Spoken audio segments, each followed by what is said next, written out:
Jet, are you going to be my girl on XFM 104.9? I'm Ricky Gervais, with me Stephen Merchant. Over there, little roundy bald head of Karl Pilkington. Good news and bad news. Good news is, boys are back in town. We're here for 2 hours. Hello. Bad news is, we have no monkey news, gay fella news, or little Chinese fella news. Really? We're going to try and, leave that for a week, and then maybe come back to it.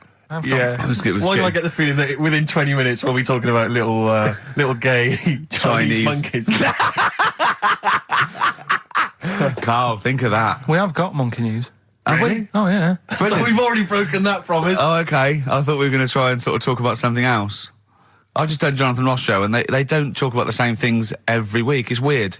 It is weird. But, or as Karl says, weird innit? Yeah. So, gave this show about 5 plugs. Nice one. Yeah.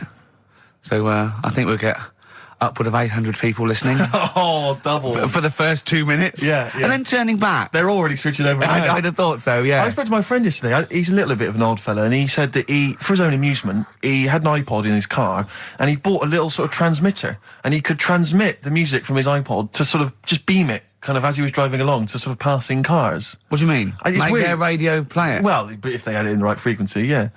I mean, pointless, completely pointless, but not dissimilar to this show, I imagine, in terms of the number of listeners. Yeah, but I was going to say, what's the chances of people having this frequency Absolutely on? pointless. So it's probably about the same, yeah. Do you know what it reminds me of? When I was young, I wanted to get into radio. I was excited in radio. When I was sort of in my, I don't know, I was 11 or 12, my friend and I, we got a little mixing deck, and we used to host our own radio show. Brilliant. From his bedroom. We didn't have a transmitter, so we'd put some speakers in his front garden, in some bushes, and sort of broadcast it to people who were walking Again, by. probably over the week more listeners than this show. Almost certainly. Yeah, I love the idea.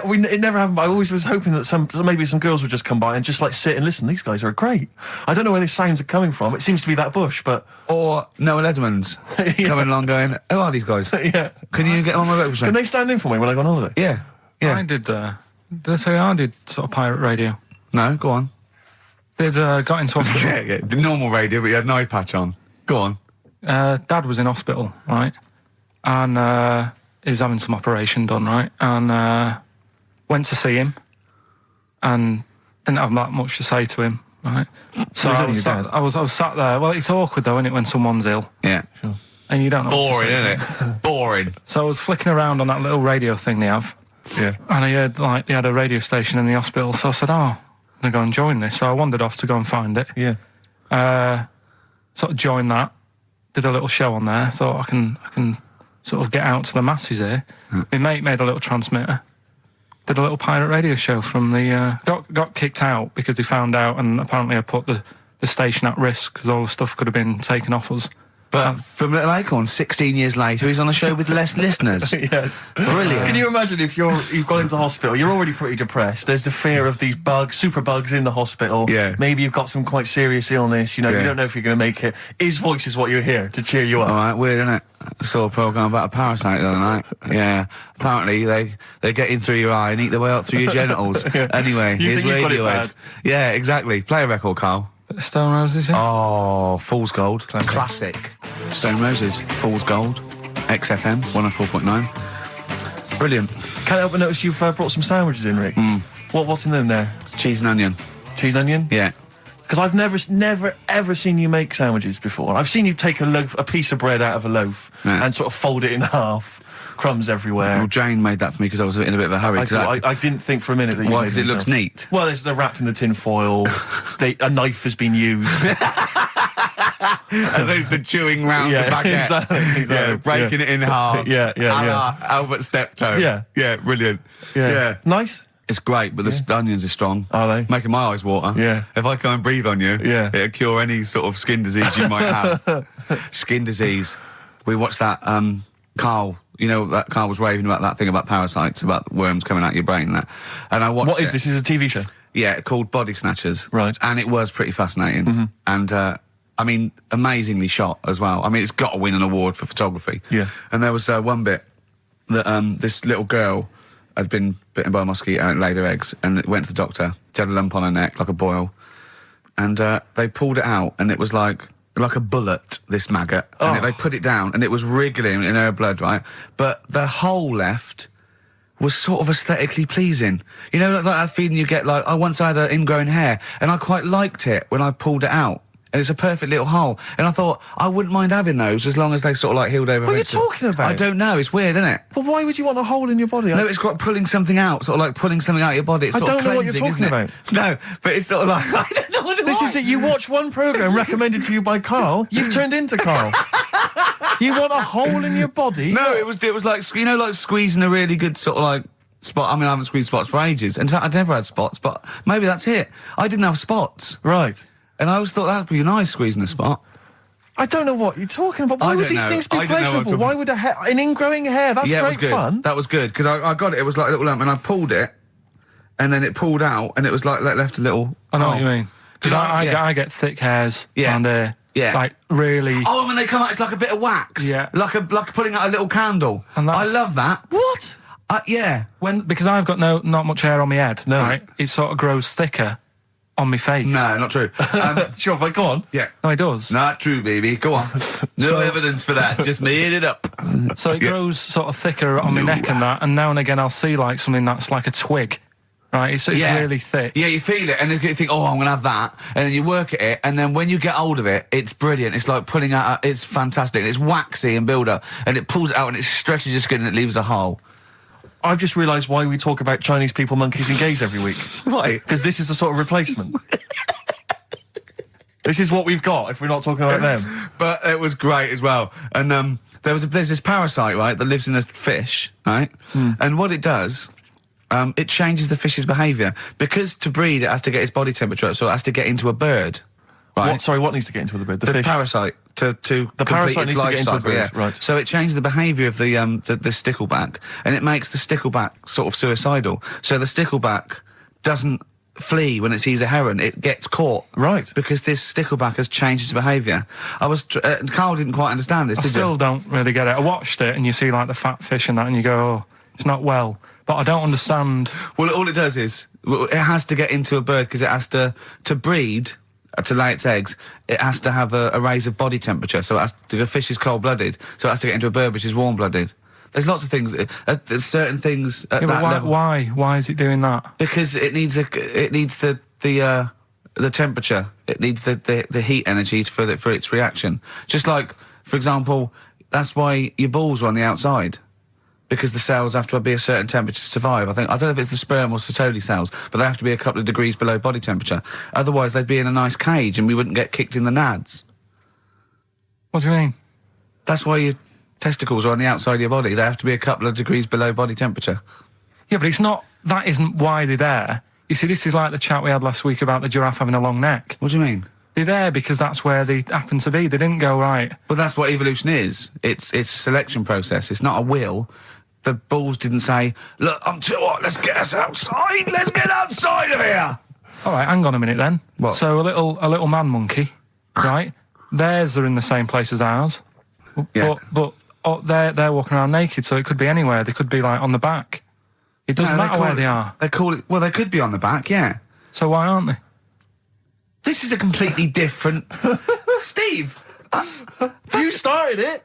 I wash my hands of the whole affair. And we're not only back to balls, but we're back to monkey balls. Yes. In one thing from about parasites, we're back to monkey ball news. Yeah. And we're back to chimp testicle news. All right then. So this worm's in a fish. Yeah. It's like a little platyhelminth. I think it's some sort of. But what I mean is, why are they about? What do you mean? They Why? evolved. But why haven't they died out? Because they're very successful. Yeah. What do you mean? Yeah. What do you mean? Yeah. Tell me the brain event that made you say yeah in that 1 second gap. Because in a way I don't get it, and if I think about it too much, it hurts a bit.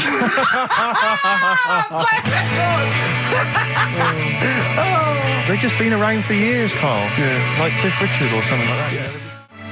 Forget About Tomorrow by Feeder. on XFM 104.9. Carl is in some pain now, isn't he? What angers me is the fact that the listeners, at least they get a record. They get 3 minutes where they can just relax. They don't have to listen to this drivel. I've got to sit here for another 3 minutes while you try and explain to this idiot why we have a parasites and why we have fish and why, you know. It's just interminable. Oh, Carl's question is, what's the point of a parasite? I was saying, well, they evolved alongside everything else and it's part of the ecosystem. He's going, but why is a parasite in a fish, in a heron, back in a fish? And I said, what's the point in anything, right, apart from the balance of the ecosystem that survives at any time? And then Steve went, Carl, you should have done this when you were in sixth form. Yeah. Questioning the point of life. Yeah, and you should have existence. had these existential questions, you know, when you were younger. Did you ever used to lay awake at night thinking, where did the universe end? No. I did that when I was about 6 or 7 for about a year. When someone said it was... He was lying awake at night thinking, where does Manchester end? I assume it goes on forever. They've made a map, haven't they, for the for the universe? Yeah. Right. Well, yeah, as far as they can, yeah. Big, is it? It's massive. Yeah. But if you're that lost, you know what I mean? Forget the The map. map's not going to help you. Sure. If you're that lost, forget it. Look, we're never going to make it. We're not going to live 400 light years. We're not going to... Of course, you could take a shortcut through a wormhole, couldn't you? What's that? Oh, no! Let's not talk about the universe, please. Let's talk about something that you could comprehend, Carl. Well, listen. Were you on Richard and Judy yesterday? All right. Yeah. Tell us about that. It was good. It was good fun. Yeah. It's a bit surreal. Is it? Yeah. It's nice. It's nice though. There's something charming about them. Do you know what I mean? They go off on tangents. They sort of digress. They suddenly think of something. She suddenly go, oh, my jumper's itching or something. You know. Yeah. And it's quite charming. It's not annoying at all. Yeah. And I'd never seen them through before. And I hope I didn't insult them because I said it was like an adult Blue Peter. Right. But In what way? well, they had a Christmas wrapping competition. Right. Then they had a Christmas wrapping competition. and then they had That wasn't them doing kind of hip then they hop. had what the French people are like. There was a little didn't quite understand that living in France. Then they had a woman who relived Elizabethan Christmas. The bit that made me laugh was she was sort of announcing this through an Elizabethan microphone and PA to all the people sitting around dressed as. I'm a bit confused. This sounds baffling. It was good though, and at the end I said, next week I'll be washing a tortoise and that. Yeah. And the producer said, if you do want to make something for the show, we'll definitely feature it. So I might make some of those things that you spoke on Blue Peter, like send in sort of, you know, I remember they made a chest of drawers out of 3 matchboxes. Yeah. For Barbie doll or something, or Action Man. I seem to remember them showing you how to make a dusty bin once. What, on Yeah. Blue Peter? I made one. I remember making one. Really? Yeah. I haven't watched Blue Peter obviously for like 25 years, Yeah. but is it the same sort of thing? I think it's pretty much the same now. Yeah, they occasionally they'll have kind of larger sort of dramatic scenes, so that all the cast will kind of act out sort of murder mysteries and stuff like that. Oh yeah, There's a bit more of that going Do on. they There's still a lot have the more Kodo bands. drummers from Japan over? I think the Kodos come on like twice a week. With the shiniest buttocks I've ever seen. Yeah. Greased, they're in like sort of nappies or whatever they call them, and they're playing the drums, and you see them from behind playing these big drums, and they've got shiny buttocks. The lights really pick up their I arses. think they've kind of funked it up since we were younger. Because I remember it was always stuff like, let's have a look at this traction engine. Yeah. Or let's drive some traction engines, one very small, Yeah. a slightly larger one, then you need a Exactly. larger one, and we'll just drive them around the studio No, for a so bit. you're going up Nelson's column with Shep. Yeah. You might die, you might not. But I always wondered if perhaps the people in charge were not perhaps down with the kids. So when they were saying, what are we they going to do were. this week? Let's have a look around a traction engine. Exactly. That's what the kids of the but early it 80s was, want. But they did used to sneak in education, whereas Magpie, that was just like funky people who were sort of really in the 70s. Never watched Magpie. No, Never I know watched I got it wrong as well. I did used to watch it, but I used to watch Blue Peter. I think I was conned. I always feared, because see, with the Blue Peter, I felt like I was learning something. I imagine on Magpie it was just, you know, Mr. T came round or whatever. It was a lot more cool, was it? was, and hip it was a and- little bit more cool, yeah, and a lot more throwaway, and it was sort of like, Magpie was sort of like Looking Right, on yeah. telly. Yeah, You know? yeah. What happened to Looking? I don't know, it used to be the Junior TV Times, I don't know. There's probably people listening who've never even heard of Is that what Looking. it was? Apparently so. But there was cartoons and things. Yeah, it was just basically an advert for ITV. Looking. Oh, was it? Almost entirely, yeah. And did it have like a Laurel and Hardy strip or something? No, it would have things like the story of 5 Star. Really? And Is it things like that. it's like the ones in the News of the World? Not dissimilar. Brilliant. Yeah. Hey, I've had 5 kids. Next picture, bought one of them a guitar. Yeah. Next one, we're at number 7. Yeah. Brilliant. Next week, Tina Turner. I love the fact that 5 Star is still touring. There's only 3 of them now. Really? They're still called 5-star.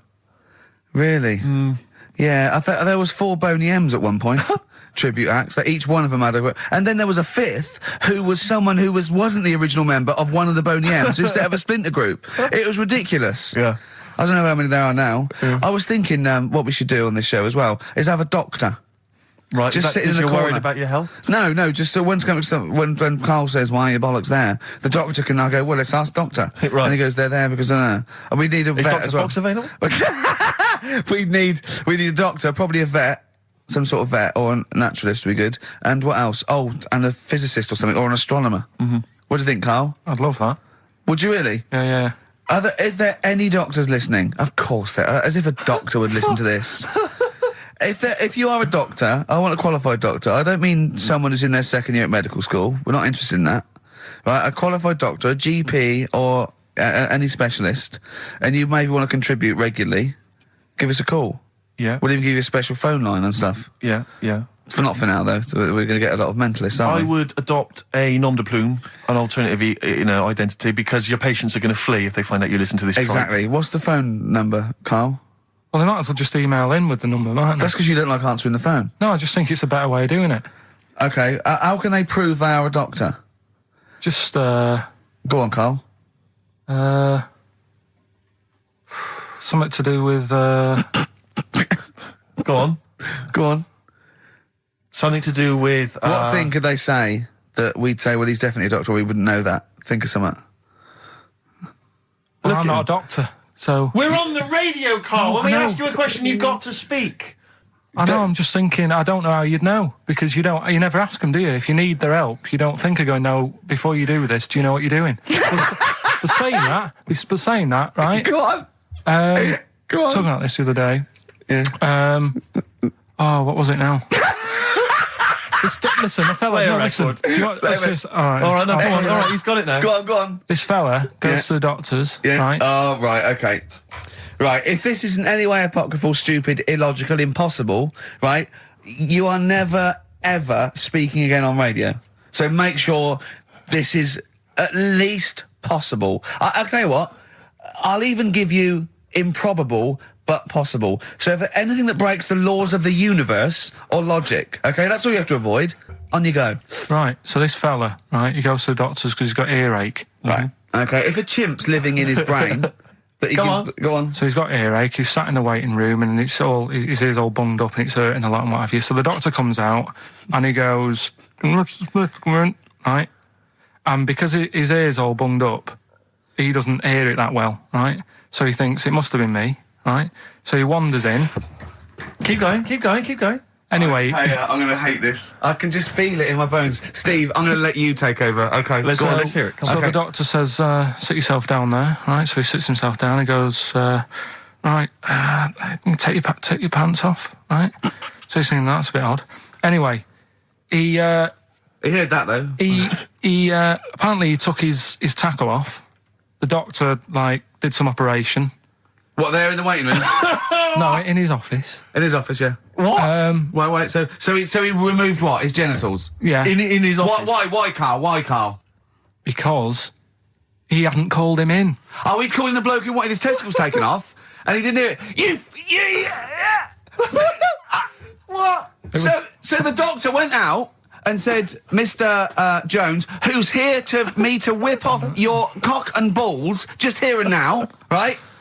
Bloke comes in, didn't it? It must have been me. So the bloke who wanted his balls taken off didn't say, I think he said me. So he didn't interrupt then. So the bloke goes in, he starts taking his testicles off, and he doesn't say, I'm here for me ears. What are you doing with that?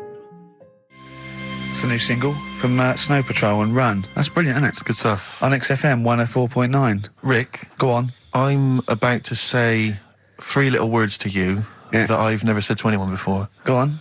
Karl is right. On what, though? From Reuters, someone's emailed in. A Brazilian man who went to a clinic to have an aching ear checked ended up having a vasectomy after mistakenly believing that the doctor had called his name.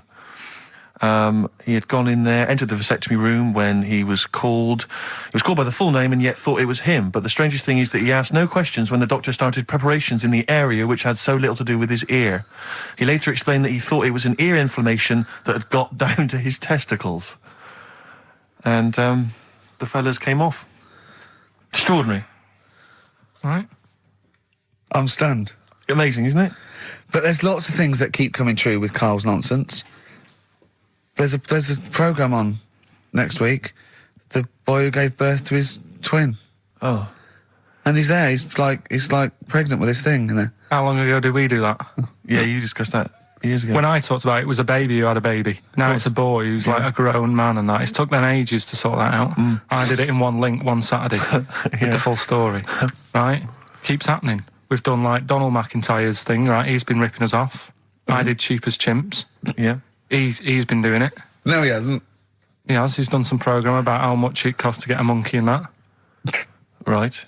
What else have we done? He believes this. Yeah. There's loads of stuff we've done like that. You had the maggot coming out of the head. I laughed at you. Yeah. Didn't in the programme. Didn't see him wrapping the head in bacon, but I mean the principle's there. Bob Holness is ripped off Rockbusters.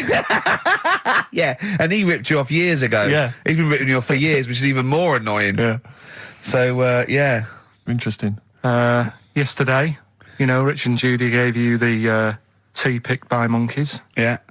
I told you about that either last week or the week before. Yeah, and then you also told me that there's a place where they grow coffee where the weasels come out and eat the coffee, right? But they have too much of it, get dysentery and vomit, and they sell the vomit because it makes the coffee smoother. Weasel vomit. Yeah.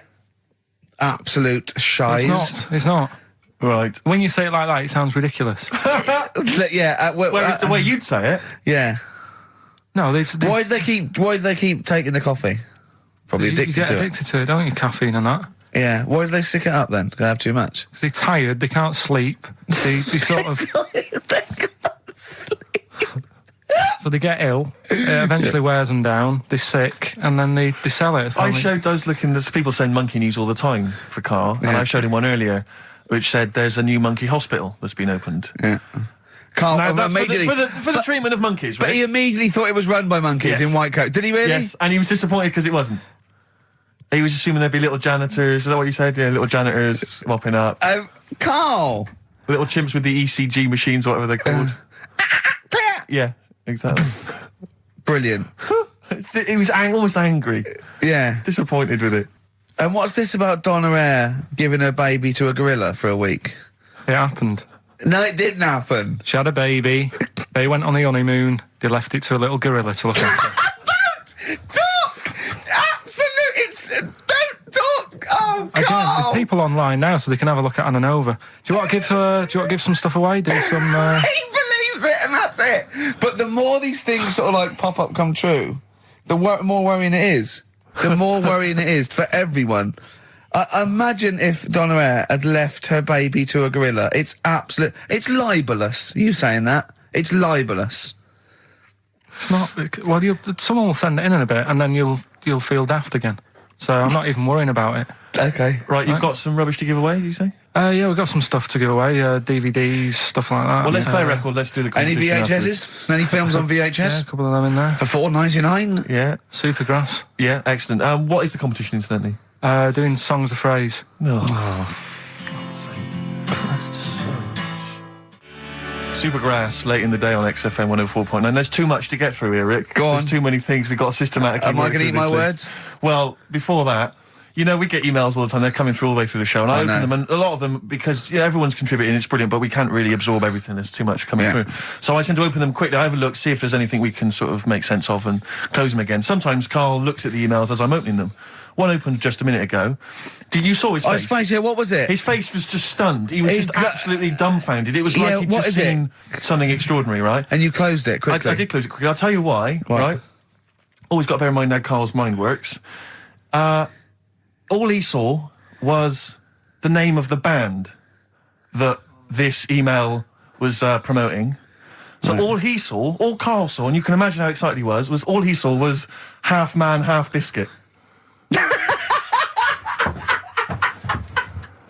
That's all he saw. I've never seen anyone so excited. Oh, God.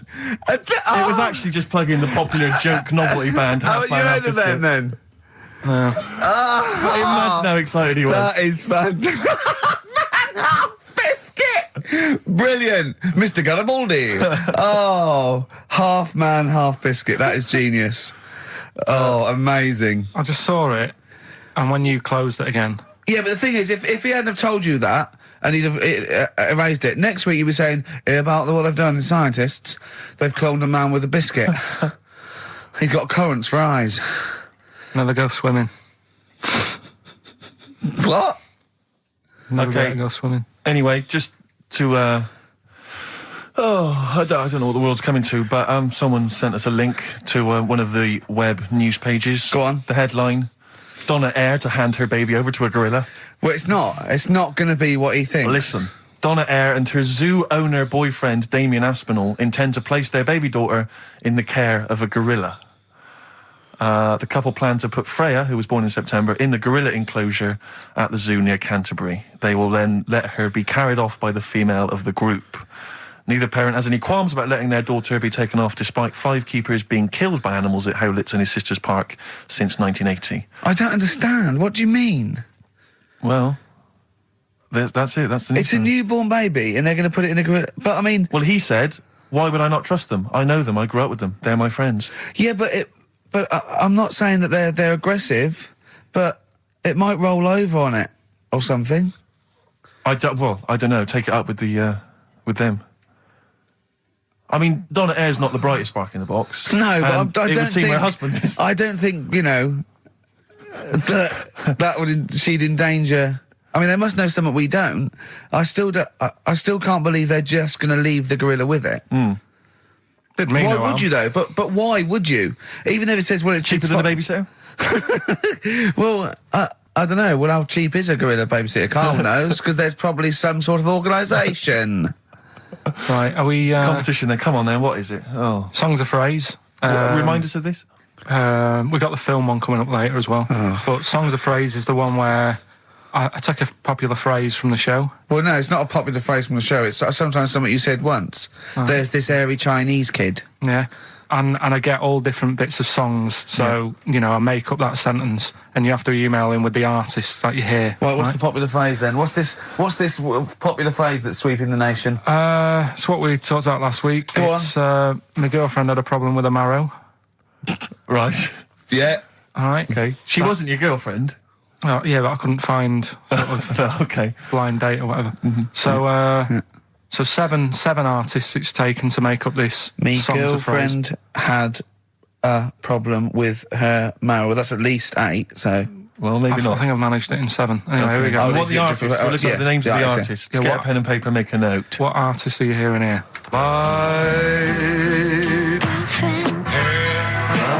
With her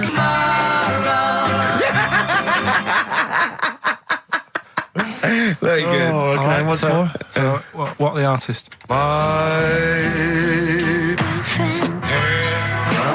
with her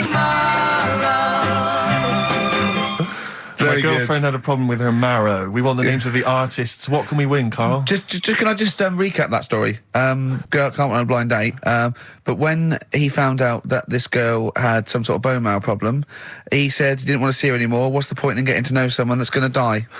Yeah. So that's what you're dealing with. That is what you're dealing with Karl Pilkington. Would you buy a car with a duff engine? It's a fair point. Ricky.Gervais at xfm.co.uk. Don't steal our son. The Thrills on XFM 104.9.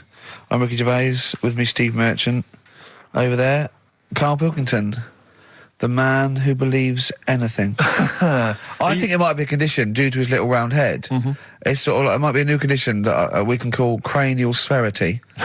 And because it presses on his lobes, and the only sort of upshot of that is he's normal everywhere, but he believes everything he reads or sees on Anna Nova. All right? Talking of which, Rick, I don't really follow the news. No. It's mainly boring, isn't it? Wars and stuff. Yeah.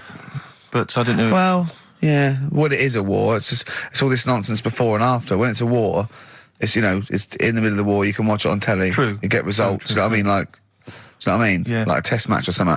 But it's all this rubbish before and after. It drags on. This recent war seemed, I thought, just generally it was better presented than the previous one. Because I remember the first Gulf War, it was often during the night, and I couldn't stay up. Yeah, because I think the American had rights to it, like the Tyson fight, so we had to get it at 2 in the morning, Exactly. which is annoying. They had it, you know, their prime time and that. Yeah, And a lot of it was in black and white, is when the bombs went in. When the bombs going in. So this time there seemed a lot more colourful stuff. Yeah, it's much better coverage. I think they should win awards. Yeah, well, I'd like for to see it. awards, So, yeah. like Channel 4 won for cricket. Yeah, I mean, a few times as well, I was quite pleased to see they actually had footage of the bombs exploding. Yeah. No, good. Well done. Generally, you know, good on you. Well done. Good on you. Yeah, I don't know if Costs a lot though, doesn't it? It isn't a costly War's thing. a lot more. When you got something like, you know, a Jimmy Carr game show, which probably costs about £100. Yeah. Like half an hour of war costs millions. It's almost man. as expensive as like Terminator 3 or something. Yeah. But I mean, you know. But then, you know, you got a variety. Exactly. Sorry, Steve, you were talking, mate. Well, no, I just wanted to make sure you're aware that the World Elephant Polo Championships have taken place. I did get it. I You're think aware they of mentioned it on. Yeah, we won, didn't we? England won. Yeah. Well, my question is, where have they been practicing? I don't know. Do you remember ever at school anyone ever saying to you, "Are you interested in playing polo with elephants?" Do you reckon it was 5 blokes in pith helmets kept sneaking into a whipsnade? Possibly. What are you doing, lads? We're practicing. Get down. Yeah. Get off them elephants. Yeah. I didn't even know we had a team. I can't believe it. No, But it's like Johnny Wilkinson and the rugby lads. They're going to get MBEs, all sorts. The elephant boys, the elephant polo boys, nothing. They got nothing. I haven't seen the But sun you know, talking like to be them. fair, it's not like horse polo where I don't think there's a stick long enough. I think the elephants kick it, don't they? I think you might be right. I think they're not allowed to use their tusks. They burst it, weren't they? I think that's- They go, oh, Start again. Raheem. Yeah. What do you mean the elephants kick it? All right, I've opened a can of worms here. You know, normal polo on a horse, they have like Yeah, stick and mallets. that. yeah, they whack them, right? But I think it's obviously they're too high up. I think I might be wrong, but I'm pretty sure they just train the elephant to kick it. So it's like- why are people something about? Why not just let them have a kick about without... Imagine that! And why does horse racing have to have a jockey? Well, they just let the horses go, oh, yeah, okay, lads, on your no cheating, on your marks, get set, go. You get back here. Get back here. Brilliant. Why do you think? I'll tell you what, I'm going to be like a teacher now. Why do you think? You sort of get mixed up which end they sort of go in. Which end they've got to get the ball in. Sort of. Yeah, yeah. How do you sort of steer an elephant, as it were? How do you ride an elephant? It seems quite a complicated procedure. I don't imagine they're quite as versatile as a horse. No, you can't sort of like pull it and its head goes, No. can you? I mean, I don't really know how you... I mean, you'd have to have a huge playing surface, wouldn't you? I mean, these are big creatures. Yeah. They use Kent. Well, exactly. Yeah, they drop 2 big, huge jumpers. yeah. Either side, one in south of Kent, one in North Kent. Exactly. And it takes days. And is there like 11 on each team? Yeah, and one on the subs bench. Exactly. And it keeps breaking. The bench is broken. Yeah. Terrible. He's living because he's never getting chosen. He's never getting chosen. Yeah. Well, he doesn't turn up to training. Of course, and he's never going to forget. He's down the lake. Exactly. Down at the lake when they should be training, eating too many buns. Exactly. Like Gascoigne.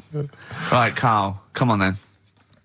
Oh, hang on. I just must tell you as well about Lord Admiral Nelson's erotic letters. Go on. They've been sold at last for £117,000. Sunday Mail? I don't know who bought them. Who opened them that shouldn't have? They got weren't sent to even someone addressed else. to you. They were meant for Lady Hamilton. What are you doing opening them? Go on, what's he say? What's he got up to? It's interesting because they've printed a couple of the things he's wrote. Dear Lady Hamilton, a bit of a problem. Just the one hand. You might have to help me out on a couple of manoeuvres. Yeah, and the one eye. So I'm not appreciating the 3D. Yeah, exactly. I don't care where you put it. Yeah, exactly. Yeah, go on. You'll have to help me guide it in. You might as 'cause I well can't stand tell. across the other side of the room for all the good it do me. Exactly. Go on then. Of course, he ended up kissing Hardy, didn't he? Did he kiss Hardy, or did he ask him and he never did? Well, I don't know. I don't know about this because I heard that he didn't, and it said kiss me, which means fact. And then I heard that he did say kiss me, Hardy. Hardy, like you know, because it was Coach's friends. I don't know. Is it kismet or is it kiss me? Kiss me Hardy. I think his final actual dying breath was no tongues. Yeah. I'm not sure. And someone went, kiss you what? Exactly. Yeah. Maybe that was his nickname. My name's Smith. Yeah. You want me to kiss? Exactly. Kiss me hardy. I wouldn't have thought so. I'll kiss your lips and you'd be happy with it. But I'll yeah, touch you hardy, but I'm not kissing it. Go on. a couple of quotes from there. This is him writing to Lady Hamilton, who he was having an affair with. I can neither eat or sleep for thinking of you, my dearest love. I never touch even pudding. Well, I think we've all written a letter like that to a lady. That's a euphemism. Surely. That's like, I think that's, I haven't eaten, and by the way, I haven't even knocked one out. Yeah, exactly. You are going to get a sackful. All right, Carl? You're the producer. Is this all right? It's all euphemisms. I've not said anything wrong. Go on. Oh, come on. It happened in the 19th century. We Yeah. can talk about it, you know. Yeah. This is more topical than monkey news. Anyway, listen, sorry, we better get back to the competition. I'm worried that we've lost sight of that competition, because I'm not going to lie to you, we've had no entries whatsoever so far. I can't believe that, because I actually got up most of those. That's actually a more accessible one. I think I know all the artists, and I'm stuck on Girlfriend, but I think I might know who that is. Let's hear it again. I'm surprised.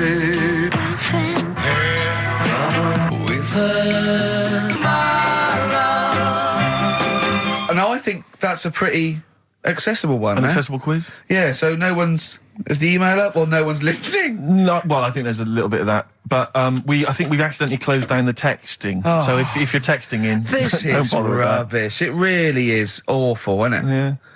Just play it again. Hang on a minute.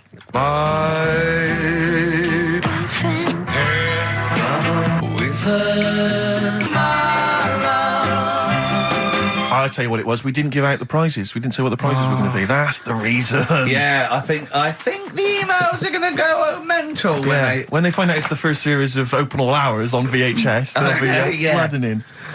Let's see what and we've the got Bridget here. Nielsen video. Exactly. Right. Oh, dear. Oh, No, actually, it's not too bad. Go on. The best air guitar albums in the yeah, in the that's world. still going. That's Volumes that's 1 and evergreen. 2.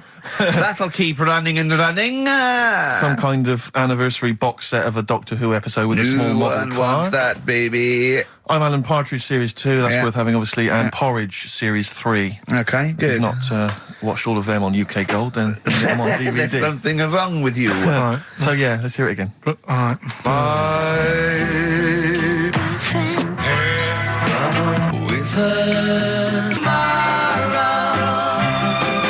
Just name the artist. That's all we want. Just the Yeah. artist.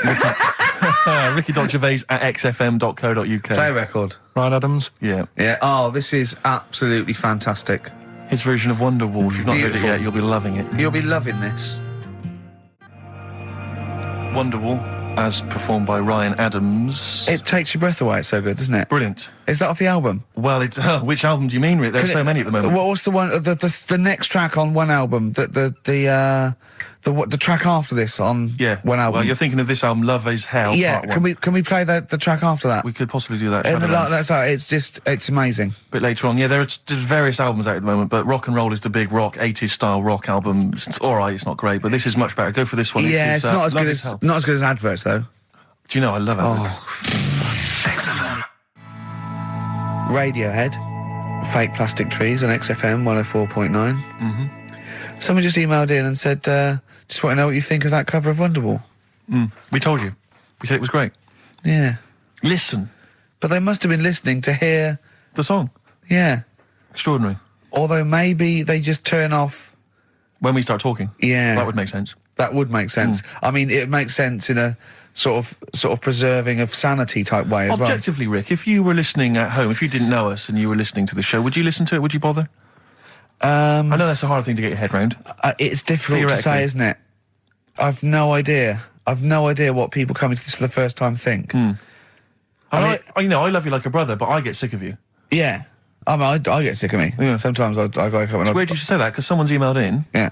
A recent survey's been done by Cheltenham and Gloucester. The most desirable neighbour in Britain. Number 1, Shane Ritchie. Johnny Wilkinson. Oh, right. It doesn't actually give me the full rundown, but David Beckham was in the list. Yeah. Shane Ritchie was indeed in the list. Yeah, he's flying at the moment. As was Ricky Gervais. Really? Well, that's what it says. It doesn't tell me where you came, though. And there was actually a neighbour from hell, and you weren't in that list. Well, I'm a good neighbour. Oh, come on. I am. I'm quiet. I don't keep myself to myself. I never... Do you know what I'm thinking of? What? If it was best friend. Yeah. Now that would be a nightmare. Yeah, exactly, yeah. Most desirable friend. I'm a good neighbour, I'm quiet, you know, yeah. Yeah, I mean, I imagine being stuck in a room with me writing all the time, with me squeaking like a chimp. Unbelievable. Although I don't physically abuse you, I save that to my bald mates like Carl and Rob and that. I just like to squeeze their head. I don't squeeze your head. Yeah. You know what I mean? I think it's because you command a little bit more respect. Ah, thanks very much. Do you know what I mean? You're not that sort of... You're not an idiot. Oh, sure. All right, Carl, got anything to say? Has anyone seen his picture in Heat this week? It looks fantastic, doesn't it? Do you know what Steve said when he saw that, Carl? Go on. He said, it has captured Carl. What do you mean? Well, you just look utterly gormless. In the picture. It's captured you brilliantly. You know how like a good photographer can do that? You can capture the essence of someone. That's good stuff. It's good stuff. Well, actually, I'm the photographer. Yes, Because you it was are. a screen grab from the behind-the-scenes footage. Well done. So I got that gimpness. I captured the essential gimposity. Exactly. Yeah. Carl. Yeah. All right? Captured it.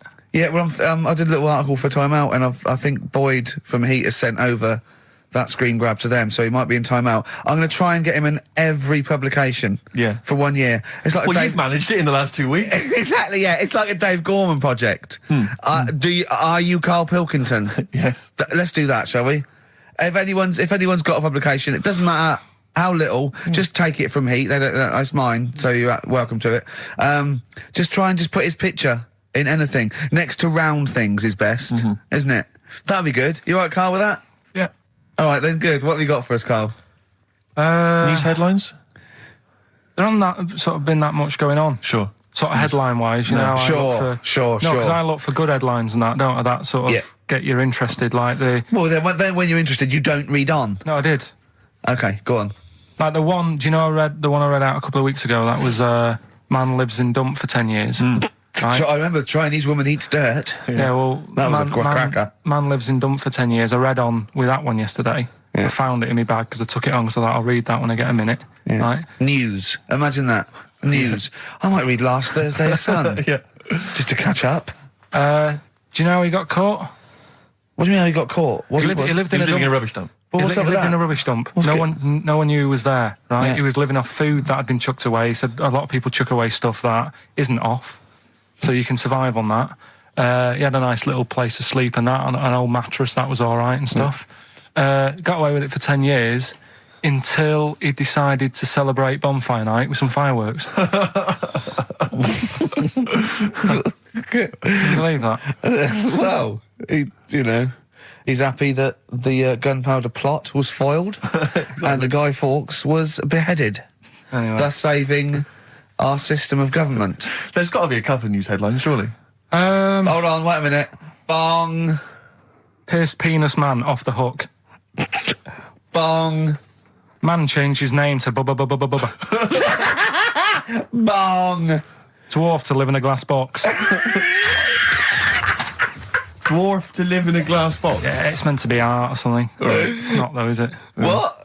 Meant to be art? Why is... Yeah, well, whose idea is this? Is it art, or is someone hired a dwarf to live in their box? It's just a box, and he can even leave when he wants, apparently. He can, like, go, I'm hungry, I'm going for a walk, and he puts a little note. If it's Damien Hirst, he might end up in 4 bits. So just be careful. But to me, that's like that thing when I said to you about the woman in the jar. What woman in the jar? The woman in the jar, they go, oh, come and see the woman in a jar. And Yeah, then it's it a big turns jar. out it's a big jar. So Yeah, it's it's a like, big well, jar. put me Yeah. in there as well, then. Exactly. It's not Yeah. special. Yeah. And that's the same with him. It's a big box, he's a small fella. What's good about that? What do you want to do, though? To compress matter? But hang on, it's not a world record-breaking attempt. It's supposed to be art. You know, what's art about that? Well, I don't know. What's art about that? Oh, can we do a show for BBC Three? Karl Pilkington going around, what's art about that? Yeah. That is brilliant. What's art about that? I'd love that. Would you? I'd love that. Me and Steve are going to do a thing called Is Art Rubbish, where we'd go round and we'd chat about it. Yeah. But we can hand that over to you if you want to do that. If anyone from BBC Three is listening, Karl Pilkington, what's art about that? All right? Weird, isn't it? And what would you go around like Sensation and things like that and Saatchi and going... Dali and that. You put a sheep in formaldehyde, what's art about that? Our butcher does it. All right. Weird, isn't it? What do you make of Dali and the melting clocks, all that stuff? Talked about it, haven't we? Have we? Told you, yeah. Told you. What do about you think it. of it? What He sort of milked the idea a bit. Right. Yeah. Because everything had a melting clock on it. It was like he had a bit of success with it once and then he just ruined it. Do you know what I mean? It's like... It's like you with the monkeys. Like status quo. Yeah. Sure. What's your favourite artist? Don't say Lowry. Lowry is my favourite artist. Why is Lowry your favourite artist? Captures life, doesn't he? Going on and In that. stick form. I know you're a big fan of Where's Wally as well, aren't you? You've never found him, have you? You've never found him yet. No, Carl, that's not Wally, that's a stain on the table. You've come off the book again. Anyway. Listen, are we doing what's in a bit? What? Right, play a record. We don't know what you're talking about. Play a record. What? Yeah, we'll be doing what's it in? Yeah, what's it? Coming up after the break. The film thing. The film thing. Oh, Pathetic. idiot. Libertines Don't Look Back Into the Sun on XFM 104.9. I'm Ricky Gervais, with me Steve Merchant and Karl Pilkington. Karl, have we got the results? Yeah. Go on then, what are they? Play it songs of again, let's play it phrase. again then. Okay, songs this of was phrase. the phrase, It's these were the rubbish. songs. With her. My girlfriend had a problem with a marrow. The answer's Sinatra, Prince, Bill Medley, U2, Shirelles. There was also Dub Pistols in there. No one got all of them, Carl, obviously. But we'll give it to Mark Cantan. He got, what did he get, about 6 or something? Yeah. Well done, he's from Dublin, Good. so that's nice. Well done. Listening over there, the Irish. Yeah. It's good, isn't it? A German man, just thought I'd let you know this, Carl, Sure. Ricky. A German man has been arrested because he taught his dog to give the Nazi salute. And then he made it do it in front of 2 policemen. I think it's an offence in Germany now. That's Is a it? fascist with too much time on their hands. No, but is it? It's illegal for a dog to do it as well. I think so. I bet he thought he'd found a loophole. Yeah. I mean, he's been dying to do it, but he thought, well, I'm not allowed to do it. It's illegal for a human to do it. yeah. Thought he got around it. No.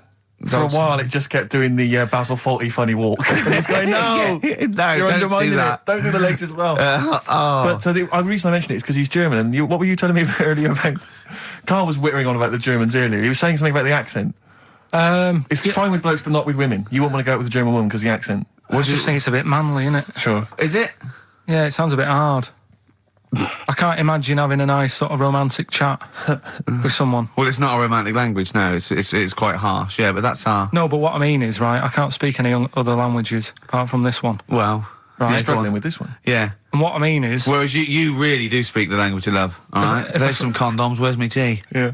what I'm saying is, if a French woman was talking to me, I'd say, I don't know what you're talking about, love, but it sounds good. Whereas a German woman, Yeah. I'd go, oof. And she might be saying really nice stuff. Yeah. That's what I mean. Yeah. But then we got talking because, do you know, like, me brother Sort of a was... prejudice, really, isn't it? In a sense. What do you mean? In a sense, it's racist. But anyway, on you go. Yeah, go on. It's not really, is it? No. But, yeah, my brother was in the army. We've talked about it, haven't we? And Yeah. how he got kicked out for going for a packet of fags in a tank and that, Yeah. right? But he was, when he was in the army, he was based in Germany for a bit. And he used to be one for sort of, you know, picking up the ladies and that. He always had, you know, new girlfriends and stuff. But he's a Used to get- Pilkington. Used to get through loads of them. Yeah. Well, I didn't. I wasn't that bad. But Well, my no, because brother, you had things like you had trouble with your marrow and that. No, you might die. I'm not interested. yeah, but no matter what he did, do you know what I mean? When he was a bus driver, he was one of them who always had a woman still at the front with him and sort of, you know, having a chat and stuff. Sure. And he sort of got kicked out of that and stuff. Yeah. But When he was bus driver, did he own the bus or did he just take it to get a packet of fags? so He's in Germany. he's in Germany, and the army people say to him, "Now we know what you like, Pilkington, right? Das Pilker. Don't be meeting up with any German women. Fraulines. Leave the Fraulines alone. Not allowed to go out with German women because apparently they get you and then they beat you up and that. What, the German women? Why? Go on. Don't know. They just said don't because they don't like English army people and that. Why? 'Cause See, I don't know. the English is your first language, isn't it?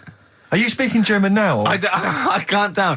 They don't get out with the Germans, go beat you up and that. Don't like English army, man. What is that? What worries me, Rick, is we've got the face, the body language and things to try and interpret this gobbledygook. The listeners, they just got the It words. must be. I know. Yeah, it must be just ridiculous for a listener. Right, just do the competition. What was that anecdote about? I was just Don't go telling you- out with German women; they beat you up. I'm just saying, when if you're in the army, if you're about to join the army and you think it'll be great, I'm going to meet loads of women over in Germany, it's not going to happen. Wise words there. Wise words. So this station in public service. Excellent. Okay. Right. Can we just play a song and then do the film thing? No, just do the film thing now. Oh no, let's play a song. Oh, what are we playing? Bit of brag. Billy Bragg, Yeah. excellent. What's this called? It's called The Saturday Boy, Carl. Saturday. Billy Bragg, The Sunday Boy on XFM 104.9. Ricky's laughing because he's just thrown something at Carl. It made him jump.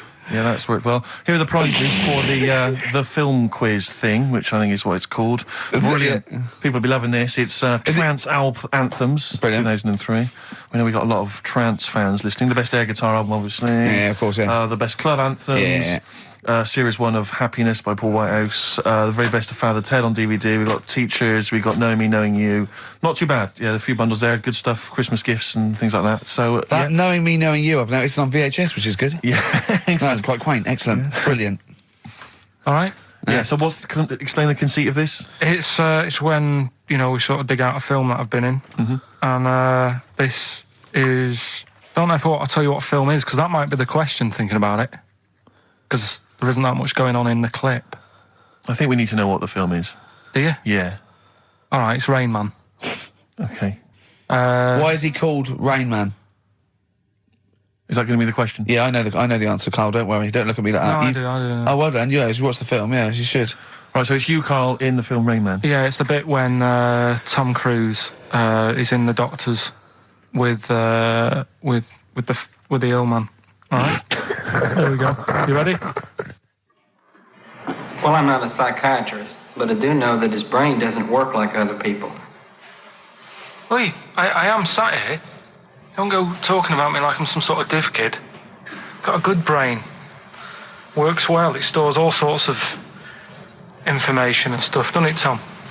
He remembers things, little things sometimes.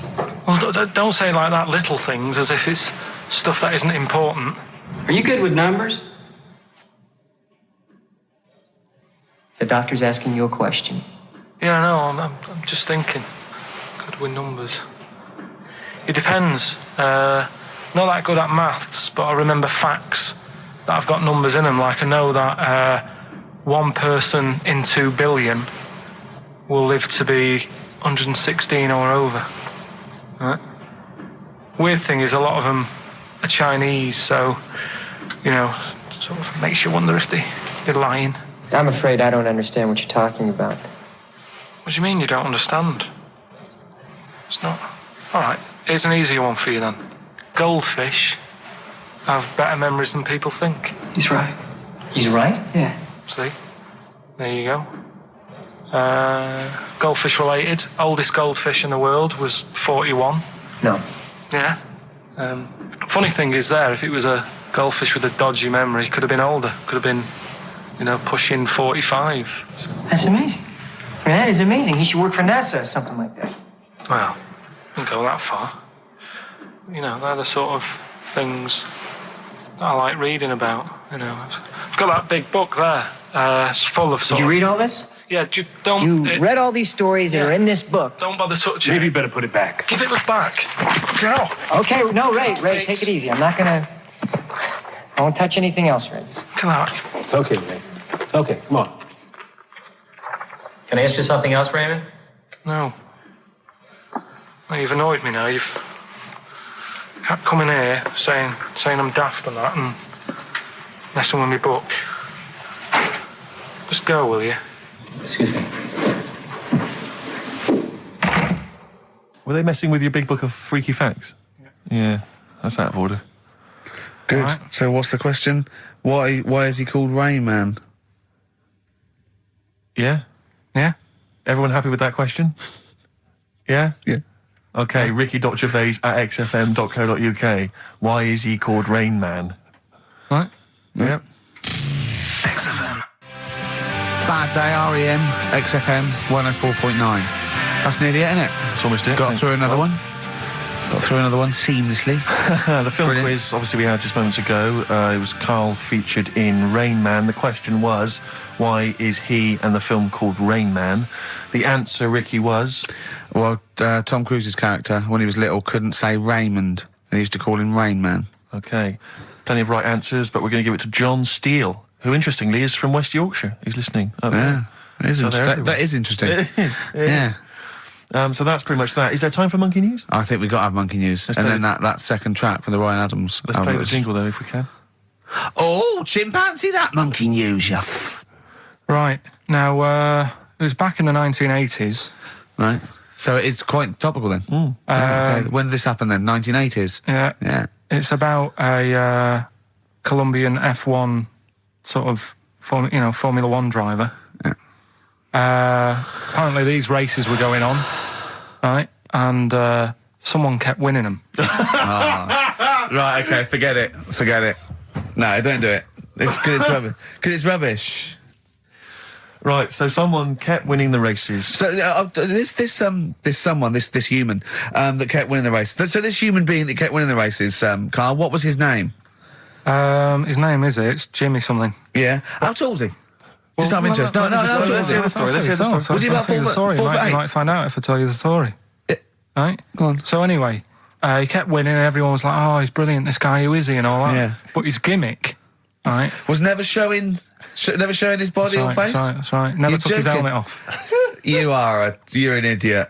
Never took his helmet off, right? You know the short trousers he used to wear? His trousers were about a foot long, but his shirts, the sleeves were really long. Anyway, right, so because he wouldn't take his helmet off... and You're an idiot. He was taking part in, the F3, which is like the lower ranks of Formula 1 and that. Just get to it. Everyone thought it was like a famous driver who's taking part in that. Get to being a monkey. and then Anyway, we can what go happened home. was, there was a crash one day, Yeah. and the car tipped over, everyone's like, oh... He ran up a tree? So, They were suspecting when he ran away with the ambulance people up a tree and started eating a banana? so the marshals ran over and the ambulance people were there and they were about to take his helmet off, and the marshal was like, don't take his helmet off. Give away the secret that he's a monkey. Give away the secret and that. Yeah, chimp. Yeah. Took his helmet off. Jimmy Chimpus? Little monkey under there. No, definitely not. Okay, let's play Ryan Adams. Did he We'll see- survive? Let me just a couple of questions. Did he survive? Yeah, he did, yeah. He was allowed to keep all the awards that he won. Sure. But he wasn't allowed to take part in any other races. Yeah, didn't happen. This is Ryan Adams. We'll see you next week. This is a song called The Shadowlands, also from that Life is Hell album. It's good stuff. Idiot. She got in from work that Saturday, right? And I said, look under the tree. Knackered. Oh, at least it's Christmas. Yeah. At least I'm going to get a little bit. I said, look, you got some stuff under the tree, right? So Did you give her a sugar lump? Right, she was really chuffed with that. But she said she was a bit puzzled because I didn't know we had any wrapping paper, right? So I ended up using wallpaper.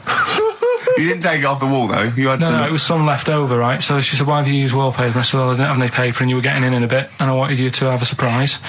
So she said, can I have a feel of them? I said, no. Presents. You thought, right, I've got the right thing. Yeah. Right. And then Christmas Day, I said, no, don't get carried away. It's nothing really good. You know, we said we weren't going to buy each other much. So there you go, open them. Yeah, go on. And Can I just ask, had you received your present from her yet? yeah. So what had you received? What did he have? Had some shoes, Nice. right? Getaway game for PlayStation. Nice. Which is all right. I'm just totting up Just the type value the of value this. of those, Go on, yeah. And So- just also think about how much fun and pleasure you get from them. Yeah. Although, of course, condoms, I can see the Well, you see know. the appeal. Well, okay. So yeah, I think but I can... also add to that bit 150 quid for a meal. If you're going to start Minus. totting up, 150 quid for a meal. I bought her some shoes, 72 quid. Yeah, that was after the event, though. Doesn't matter. All right, so you'd received these, dare I say it, thoughtful and nice gifts. You handed over the box of condoms. They were wrapped up. She Well, unwrapped them. yeah. Go on, take us through it. Walk us through it. Well, it's not something you play with on Christmas morning. Oh, God. Oh, right. But when she opened What did them, she say? What did she say? Well, I wrapped them twice as well, so she thought it was something really good. It was Extra like, oh. protection. Right. And, So she thought it was something really good. and then So the disappointment would be doubled. Yeah, go on, yeah. then she just opened it and went, oh yeah, so what's on the telly? And that was Cool, that. That was ungrateful. that. What an ungrateful woman that is. Well, she got stuff. Fancy not wanting I told her. a box of economy condoms from Boots. I said to her about the thing about, it's all about the surprise and that, innit? Yeah. You explained that to her? Yeah. What, after she'd unwrapped it? Yeah. Thoughtful. And she was all right about it. Yeah. She understood. Rick, you know I suggested to him that he buy his girlfriend a gift. I'm worried I've done more damage to the relationship by suggesting that than if he had just forgotten. Next time you've got to go shopping for her yourself, Steve. I think I might do. You've better go shopping for her yourself. I'm glad it's all over though. It's mental. Yeah. It annoys me. The whole thing annoys me, and she knows that as well. Yeah. She should know. What? She still insists on having Christmas once a year. Well. Wow. I'm you know. No, but well, anyway, what did you get? I can't think what you bring to the relationship, Carl. I don't know what it is she's getting from you in this relationship. It's like she's doing all the work. Well, yeah. 80 times. Oh God, God! I love it. You're brilliant. I know what she's getting. He's the. What? No, he's not thoughtful. No, but he's thoughtful. He's the best he can do with the brain he's got. Do you know what I mean? Right. He's doing his best. He's absolutely doing his best. There's no. He's working at the limits of his powers. Do you know what I mean? Though he's done as well as he can with what he was given. Sure. Yeah, and that's admirable. Yeah. It's like, I think he's done better than you'd expect. I bet his teachers didn't even think he'd get this far. Do you know what I mean? What, find a girl? No, well, yeah, a job, a girl. Yeah. Do you know what I mean? Clothe himself. He's done really well. What do you think, Carl? You think you've done well? I think I've done all right compared to some of my mates. What are they doing now? Probably not that much. Do you know what I mean? Mrs. Matthews said I wouldn't be an high flyer. I think I'm doing all right. Yeah. Do you know what I mean? I have a holiday every year. Got somewhere to live and that. Yeah. Got a new flat, haven't you? Yeah, so where are they then, the condoms? Did she show them to her family and friends? No. Take them into work? Look what Carl I'm surprised she told Ricky, actually. I was a bit disappointed in that. Yeah. Because I didn't go shouting around. Well, she was so excited, Carl, clearly. She was just so pleased and proud. Yeah. All right, play a record, we'll come back to it. No, that's it now. Streets, don't mug yourself, XFM 104.9, Ricky Gervais, Steve Merchant, Karl Pilkington, a regular Santa Claus. I'll leave it. Oh, dear. Right, listen, right. Yeah, New Year and all that. He's great, isn't he? Rockbusters is on the way. We're getting some good stuff coming in. I have to say, I'm amazed. Every answer I've had so far has been correct. I listened to the clues. I've got no idea. And I know you, Carl. I've spent time with you. Have I know you how seen you the work. XFM listeners? Well, of course they're the same as Carl. Sure. Of course they've got the same mindset. Yeah. Oh. Right. So what did you do for New Year, instantly? Well, I cocked it up a bit. Right? You're joking. Go on, You're here we joking. go. You're joking, mate. Go on. I went and booked a You table. got the wrong day. No, right? Booked a table at a restaurant that was shut. Right? What? I booked a table at a restaurant, and the one that I called, it wasn't the one. The call had been diverted. So Suzanne said, call them up and see what they're serving, right? Because I forgot to do that when I booked the table, right? That's right, anyway. Because the thing is, right, it's a restaurant in Covent Garden, but they've got one in Victoria. But when they answered and they said, no, Victoria, I thought that was the person who was answering the phone. Do you know how some people say the name? Right. So then when I called them up and said, what You thought he sounded a bit funny. right? So I'm confused, Carl, but probably not more. No more than you would have been on the it was a day. branch of a. All right, he doesn't anyway, want to give the restaurant away, so he phoned it up. There's one in Covent Garden. They answered the So phone. it's not, the restaurant's not called No. No. They said no. Victoria. Why can't we name the restaurant? I don't know why. It's not libelous. Are we scared that, are you scared people are going to sort of see you in there because it's your regular haunt? no, it's just like, you got to pay for stuff, haven't you? Right. I mean, Okay, anyway, so you've I got... wouldn't mention it before New Year, but it's not... So in did our you go all favour the now, way is to it? the restaurant to find out that it was closed? No. What happened is I called Was that them the name up. of the restaurant again? Right, the restaurant's called Christopher's. They've got one in Covent Garden, they've got one in Victoria. He Right. phoned up, he went to book, it's a lovely restaurant, I've been there often, I recommend it to him. He phones up, said, can I have a table for he said, no problem, sir. Right? And then, Suzanne said, oh, you better call up, see if they've got any haddock on the menu. And he went, hello, and they went, hello, Christopher's. Victoria went, Victoria? They went, yeah, he went, oh, no. That's it, innit? So then I just said, no, forget it. I'm not going all the way over there. So I cancelled it, right? So then I called up Suzanne and said, look, I've made an error. The place we were going to is shut. Was she surprised again, or? So we're not going. So she said, oh, try some other places. And I did. They were all booked up, right? I was fed up anyway. I hate New Year. It's always like this, isn't it?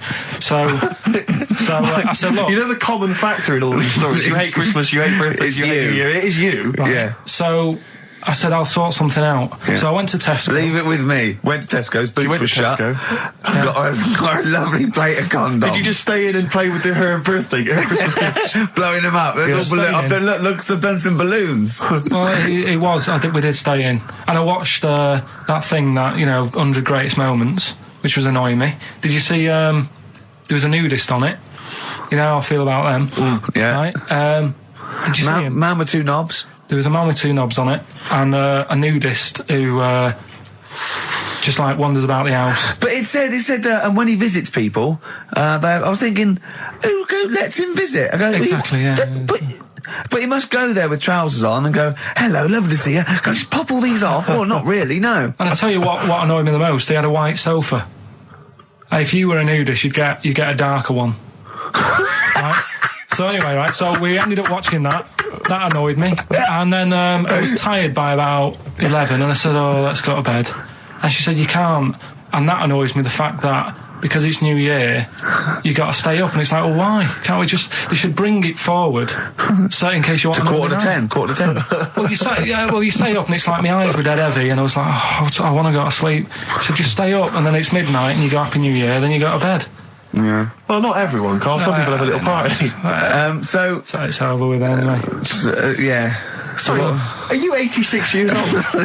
86 on my nerves. Do you ever enjoy it? You never seem to have any fun, Carl. This is what disappoints, this is what worries me. I feel like you're going to die. You're here, young, you're here, Carl, with us two. We've got three, as I was just saying to Steve, three of the greatest comedy minds ever in one room, and Steve pointed out, since the goodies. True. Do you know what I mean? Well, I mean, it should be party central. Yeah.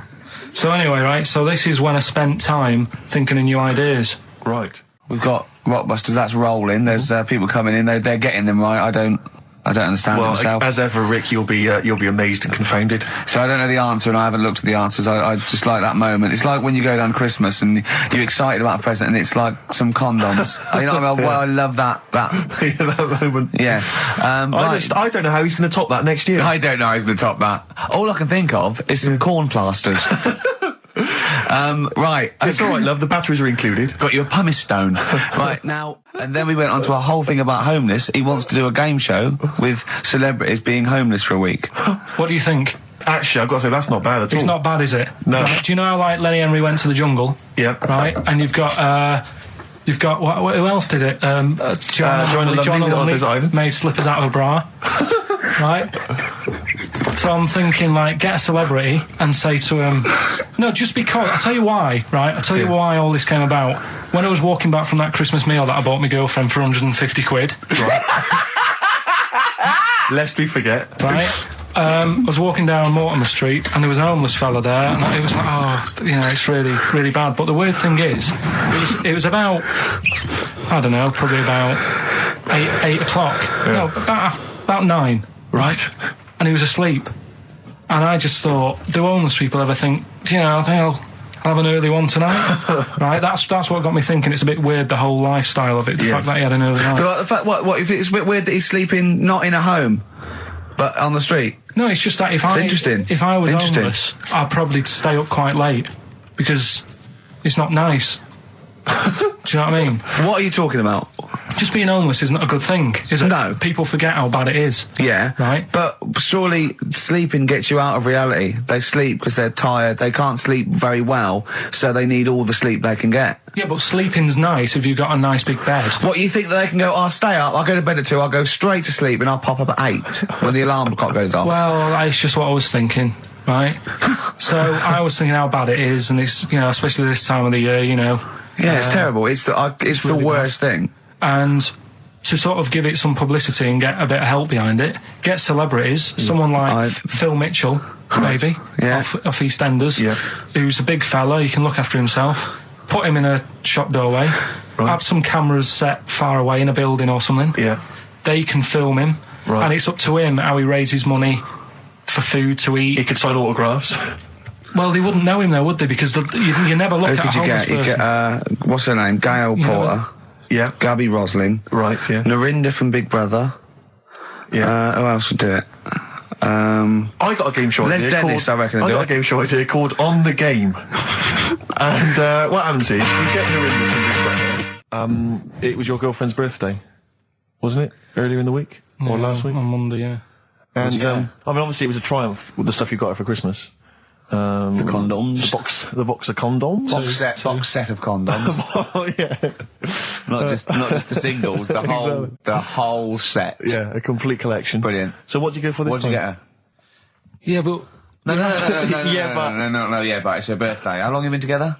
About 9 years. Okay, so, God, it must cost you so much. I know, but it starts getting tricky, doesn't it? Because I spoiled her a lot in the first few years.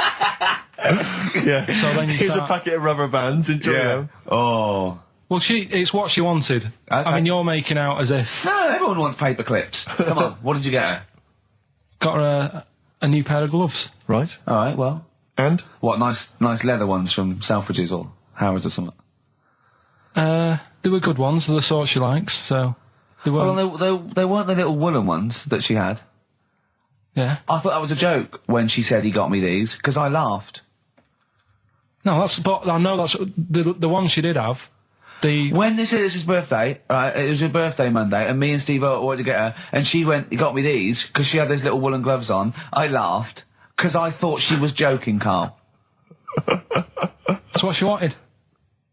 Right. I've told you before about buying presents. Did those gloves have your name sewn in them?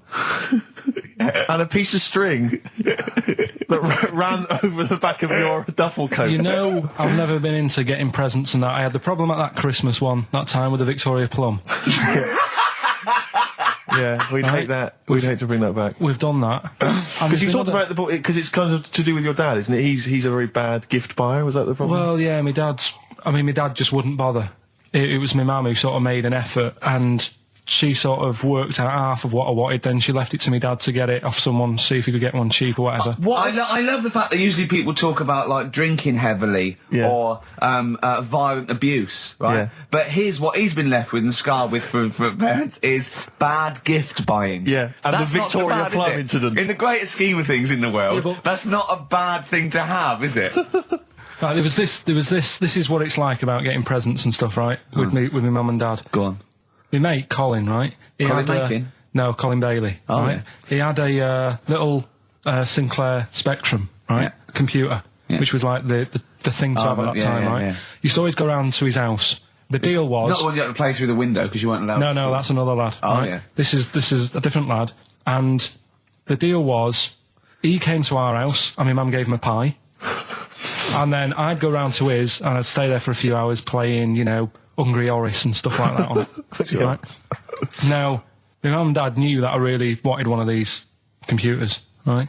So I waited about a year, came round to Christmas Day, I thought, I reckon might have one. Turned out, they bought me the wrong one. They bought me a ZX81 instead of a Spectrum, right? And, Christmas Day... I'm there trying to load the games up. It's not working. I'm thinking, what's wrong? Right? And the thing with me, when I was a kid, I used to get quite sort of agitated. This is the moment. Right? I found out that it needed a RAM pack to make it work. Right? Looking in the thing, and it's saying, and make sure you put your RAM pack in the back. And I was like, oh, where's the RAM pack? And my dad's going, I don't know, I've got you the main bit. That's it. So, I was that wound up, I just was sick, right? Just sick. I didn't feel sick or anything. I just was like, oh God, went to the sink, just sick. Because I was that on edge about it. I said, come on, we've got to get one. And my dad's like, Tandy's shut. We're not gonna get anything today. Ruined again, Christmas Day. That was after the year when my train set got blown up by our kid. The following year, no RAM pack. And now you ask me why don't I get good presents? He's scarred. He just I'm gonna die. Honestly, I'm gonna die. He's just screaming sick. Yeah. There's no RAM pack. Did you get to the bottom of it? Why wasn't there a RAM pack? You have to buy them separate. Oh, okay. What do you mean I can't play Frogger? Oh no. So, wasn't there another incident when you threw up? Spontaneously threw up? Through sheer anxiety? I do get it. It's not so much now because I've relaxed a bit, but as a kid I used to be quite on edge all the time with certain things. Do you think that's what happened to your cat that kept being sick? That it didn't get the food it wanted and it just threw up? Do you remember that? Yeah. God, so they shaved it. Yeah, but again, you see, the cat thing, I mean, it's mad. I was thinking about it the other day, right? I used to think I had quite a normal upbringing, You didn't. right? And someone was talking Your about the mother cat. once told you not to go to school because it was windy, Carl. It was Yeah. not Right. a normal upbringing. The cat was being sick, so she shaved it, so it was easier to clean. Right, well, my mum and dad went on holiday, right? And I stayed at the Rosses down the road. Oh, yeah. Only a kid, must have been about 5 or something, right? And I was always running around in the house. I had a lot of energy as a kid. What the Rosses did, they had this cat that was dead violent, the most violent sort of angry cat I have ever witnessed. A tiger. It was honestly, Steve, if it was bigger, it would have been, because it was just always having a go at you. Yeah. If you went to pat it on the head, it went to bite you and stuff.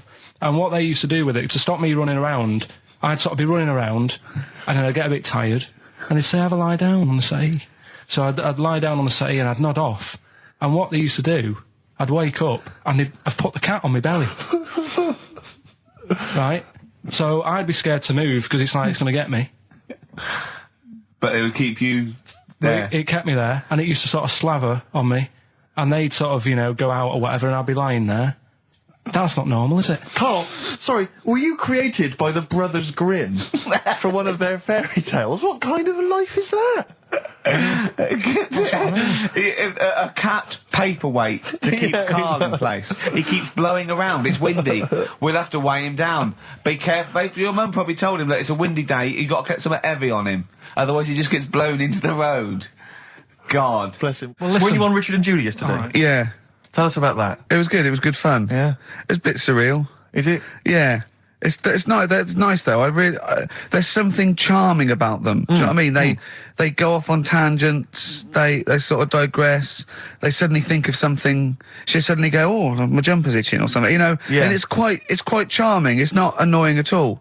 Yeah. And I'd never seen them do it through before. And I hope I didn't insult them because I said it was like an adult Blue Peter. Right. But In what way? well, they had a Christmas wrapping competition. Right. Then they had a Christmas wrapping competition. and then they had That wasn't them doing kind of then hip they hop. had what the French people are like. There was a little didn't quite understand that living in France. Then they had a woman who relived an Elizabethan Christmas. The bit that made me laugh was she was sort of announcing this through an Elizabethan microphone and PA to all the people sitting around dressed as. I'm a bit confused. This sounds fascinating. It was good though, and at the end I said, next week I'll be washing a tortoise and that. Yeah. And the producer said, if you do want to make something for the show, we'll definitely feature it. So I might make some of those things that you spoke on Blue Peter, like send in sort of, I remember they made a chest of drawers out of 3 matchboxes. Yeah. For Barbie doll or something, or Action Man. Roll Over DJ by Jet on XFM 104.9. I'm Ricky Gervais, with me Steve Merchant and Karl Pilkington. All right, Karl? Yeah. Bit miserable today, Karl. Let me explain why. Go on. Steve, and to you, the listeners. Well, we came in to a big bunch of stuff. Dropped off by, was it Becky from Marks and Spencer? Just like lovely stuff. Food, presents for the cat, books, just, to Ricky and Steve. Ricky and Steve who do the show, right? Ricky Gervais and Steve Merchant. GQ presenters of the year. Creators of The Office, right? Award winning. Carl's looking over. I go, well, maybe, it's not for you, no. And then he told me why he's grumpy anyway. Go on. Do you know what XFM are giving everyone? How long have you been here? About 6 years. What are you getting for Christmas from XFM? 2 CDs. Is that of your choice, or do they choose them? There's a list of about 30. Right. Tell them what List you of about chose. 30 CDs. I've gone for Kings of Leon album Yeah. and the Best of Bob Marley. Haven't we, given them away in the past or something? Or you could have burnt them off, couldn't you? You could have done copies. Illegal, but you could have done that. Anytime you wanted. I don't think Bob Marley minds if you bootleg his CDs. It's out of order, though, isn't it? It is bad. Although you Is do that get, always the case? Has it always been the truth of all the time you've been here? No, it has been better than this. yeah, although you do get paid quite well and you do have an easier time. Yeah, but don't give me the CDs then. If it was a milkman, you don't go, have 2 bottles of semi-skimmed. Happy Christmas. Yeah. That is a valid point. Do you know what I mean? You complained? Who is it who made this decision? Is There's it- no point. No point, is there? Why? Just no point. I don't like moaning anyway, just... Has it come from up top? Is it like from the capital people? Just everyone. That's what everyone gets. Yeah. Yeah, but will Christian get 2 CDs for getting up at 4:30 every day for about 5 years? And keeping the station afloat. Probably. Yeah. So that's why I'm a bit fed up. What are you listen to first, Marley or Leon? Well, you have a bit of Marley. I'll tell you what Marley's good for as well. You'll go have a little beach holiday, aren't you, over Christmas, going to Lanzarote? Listening to that on the beach, you'll realise how wise XFM are in the long run. You go, well, look, they could have given me 400 quid, right? Well, I'd have spent that. But this is, the legend lives the gift on. that keeps on giving. So you're probably, you know what I mean? Think how much what you got to think of is how much all his great songs took, not only from the depth of his soul and, all his sort of angst and knowledge and love, and then all the studio time, the marketing, and they're just giving you one that. They go, don't worry about that, Carl, just have it. And you go, what? But all the time we spent it with Bob Marley and everything is there. Have it, Carl, have it, Carl. And Practice. Have that. Thanks, well done. Carry on. We're still going to pay you for the work. Yeah. That's just some on top. Here's a little piece of Bob, free. Yeah, so don't moan, it's extra. So, I didn't have to give you it at all. Play a record, you ungrateful little swine. Some people, like the homeless, aren't getting anything this Christmas. This is my Except to favourite chill. Elvis Costello track of all time. It's Alison. This wasn't on the list. Right. Elvis Costello, Alison on XFM 104.9. So, that's it. Maybe, I'll tell you what, a good idea, Carl, just beg, just ask for other things. What do you want? What do you want for Christmas? You must have a big fan base out there willing to make you things. Maybe like a little, I don't know, gloves, pair of gloves. Just like Little woolly hat. If you want to send a necklace in for Suzanne, that'd be handy. Oh, yeah. That's what she wants. Is Suzanne listening today? No, she's out. Right, okay, this is the dilemma. Me and Steve, yesterday, were trying to convince Carl that it would be a good idea to buy Suzanne a Christmas present. Okay? Now, why aren't you going to buy her a Christmas present? Explain, Carl, why you don't think you should buy her a Christmas present. No, well, I've told her I'll get her one, but in the new year. We're going away on holiday and that, so Yeah. there's no point taking stuff away. Yeah. Going to Lanzarote next week. Just get something in the sales after Christmas for the, yeah. Yeah. Right. And me and Steve were trying to explain to Carl that she would love it if you bought her something on Christmas Day. Yeah, but she knows now. But Knows yeah. what? I've told her. So No, she's well, getting I'm going out. to tell you, do you know, right, this, dear listener, this was Carl's worry. I said, I bet she's got you something. And Carl was worried in case he got her something and she hadn't got him something. Yeah. He'd be livid. He didn't want to be down. He didn't want to be a present down. Yeah. Look at his face. So buy her a nice necklace. Don't spend, just spend 100 quid, just a little token. We're going away. I'm taking her away on holiday. You're not taking her away, are you? What, you're paying for it, are you? Yeah. Are you really? Well, half and half and that. Right. So you're paying for you to go on holiday? That's good of you. So the gift is your company, really? She's done all right. She's done all right. Why do you talk like you're 60 years old? And you've been working down the mines? I don't know, she's done all right. Do you go over to her and say, Suzanne, you're bloody lucky? I mean, You've fallen on your feet. to Look be who fair, you've Rick, got. What? I'm not sure she has done all right. I don't want to be critical, but... Oh, dear. So what are you going to get in the sales? What are you going to get her? Yeah, it depends. I'm thinking, I'll give her the choice. She can have Kingsley and old Bob Marley. Right, I'll let her decide there. Oh, dear. I can't wait to see you. Where are you going, Lanzarote? Yeah, Where's that?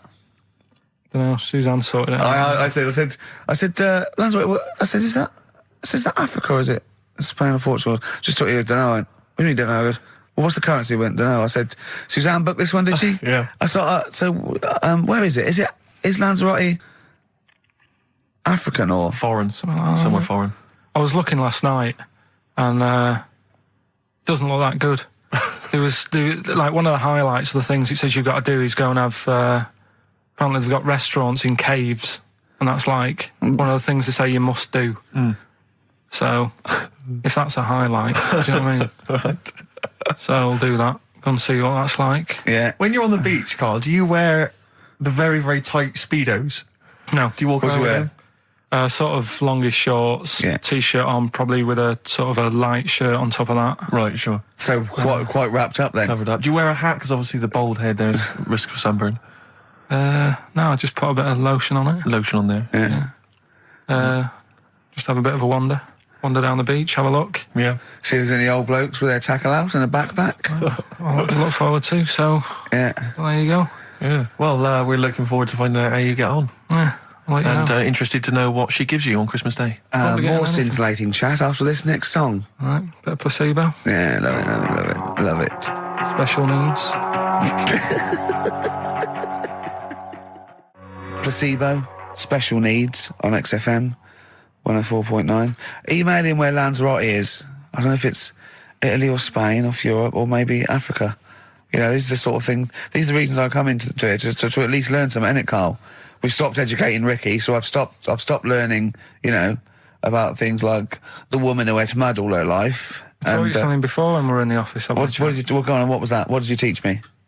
They've just counted how many fish are in the sea and that. No, they haven't. They've just done a census. or A whatever. census. What, a fish? Yeah, some fellas have gone in the sea and they've got to work out. There's about... Mrs. Spratt, is this your son? No, he's a lodger. Okay, well, let's mark him down. That's 2. Oh, I've lost count. 6 million, 4 and... Oh, darn. So how many are there? About... There's a lot. There's... Oh. Well, there are more species of fish than bird, mammal and reptile put together. Can I ask a question? That's on my DVD of animals. That's still available in the shops. Probably find it online. You'll get that slightly cheaper. $15.99. What? Go on, ask me a Special question. features Ask me a which question. include, Ask me a includes question. Karl's Pilkington's also on the DVD. Yeah. That's a perfect Christmas gift. Yeah. Long and Winding Road. I love that, but I don't like the way McCartney sings here. There's just one, he goes, you leave me waiting here. Well, he's always got that slightly affected. But it sounds style, like doesn't it? Richard Burton or something, here. Yeah. But it's only one that does it, but I don't know why. I just think he likes it or wants to go back and change it. Maybe it's like... But having said that, you know, I'm not taking away from the Beatles, one of the best bands ever. Well, yeah, good luck to Brilliant songwriters. Oh, they do well. Yeah. We've had a lot of emails, Karl. I don't want to sort of put a dampener on your Christmas, but a lot of people have been slagging off Lanzarote. One of them just said, well, one of them, I don't know if I can find It is here. Canaria, isn't it? It is one of the Canaries, isn't it? It's a volcanic island covered in volcanic dust. It's very windy, so you have to dig a hole to sit in on the beach, and there's hardly anything to do. That's from Mike Godham, and he says, unless you like quad biking, well, you know, you've seen what happened to No, Ozzy don't Osbourne go this quad week, so don't do biking. that. Not with your little head. There's no protection at all, is there? I don't know what you're thinking. I don't know. At least Rick Mann and Ozzy had lots of hair. Yours would, you'd be like Humpty Dumpty. It would crack like a little egg. And then we'd seen, there's no kings or kings horses. So, Yeah, well, they couldn't do the job anyway. No, if you remember. shouldn't really send them. They're not really qualified. Horses not equipped to put back Send an a egg medical man. man like Neil Fox in Yes. to mend But not eggs. some kind of military horse. I bet he's had the egg on his face a few times, hasn't he? What, Foxy? Yeah. Well, most of the series are Pop Idol. Right, Carl. Lanzarote, good or bad?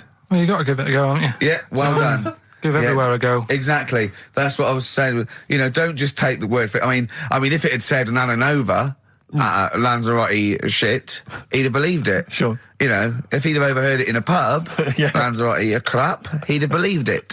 He'd have seen it on a website that was mainly concerned with monkeys and witches, he'd have believed it. Yeah. As it is. Everybody raves about New York, and when I went there, I thought it was rubbish. Well, you're an idiot then, because that is possibly though, the isn't it? greatest city in the world, Subjective. along with London. Subjective, though. That's why they have holiday programmes and that, innit? So you see it and you decide for yourself and that. Yeah, but you saw Venice on a holiday programme, as you put it. You went there and you went, it was rubbish, full of black bin liners. Well, it is. Right. Didn't they show them? It stunk. Didn't Judith Chalmers say that? Oh, it stinks here and there's loads of rubbish everywhere. No, she didn't. Did she mention that? Oh, that's what I mean. So it depends what you want from holiday, doesn't it? Well, yeah. But So, you're an idiot if you don't like New York, so next. Anyway, come on, break up, guys. Kiss and make up. right back, just for Christmas. Brilliant. I've only got 2, really, what? because I was trying to work one out before, right, in my little room. Yeah. I was looking at different band names, thinking, what can I do? Yeah. Couldn't concentrate, because Ricky was in there, trying to spray deodorant all over the place. Right? Well, you should have done them yesterday. You should have shut me out. Right. So there's just 2. Brilliant. Well, Okay. I've kind of got an idea for the third Oh, one. fine, I'll all right. have a go. Yeah. Right, so anyway, the first one... Should we play a record and come back to this? 'Cause We'll it's do been it quickly, we'll do it quickly. No, play a Alright, record. This is then. rubbish. Yeah. Rubbish. Libertines. Useless. Give me the gifts. Let me have a look what prizes you got. Libertines, Don't Look Back Into the Sun on XFM. Well, the general public are getting involved with Karl's holiday, and, I mean, this has been a damning report on Lanzarote. There's not been a positive word written about Lanzarote so far. Wow. It's volcanic, there's no natural water supply. Apparently there's no natural water supply. It's You all have to imported. sit in a hole. What do you think of this, Karl? What do you think of the people that want you to know that you're going to a rubbish place when you can't change it? What do you think of that? Rubbish show, will it? What do you mean? Be all right. What do you mean it'll be right? Because I'm going to go there thinking, oh, there's no water and that, and there will be water. No, they didn't say there's no water. What did they say then? There's no natural water supply. Whatever. I'm not bothered. Doesn't bother me. All right. I'm going to have a good time and that. What are you going to do? What do you plan to do? Got a book. What book you got? Rich Hall book. I'm just going to read that. So, Brilliant. and the weather's better than here, isn't it? Yeah. So... gonna have a good time. Someone emailed just now. They said they're listening online and there's a problem with their computer and everything's sped up. The music's sped up. Our voices, Rick, are sped up, except Karl's. That's how slow he speaks. So when everything's sped up, he sounds normal. Right, we're doing Rockbusters. Yeah, come on. What rubbish. I wonder why we stopped this game. Well, I think it's probably exhausted him. He needs to go to some kind of volcanic dust island for a holiday. With no water, Yeah, exactly. just to dry out and get some new ideas. Oh, I'd love to see you sitting there on these black ash sands, just sitting there going, I'm thirsty, Suzanne. There's no natural water. I've finished my Rich Old book. I can't focus. I'm going blind. I need some water. Oh, brilliant. Oh, bless him. Anyway, happy Christmas. We said we weren't getting out, didn't we? Right, go on then.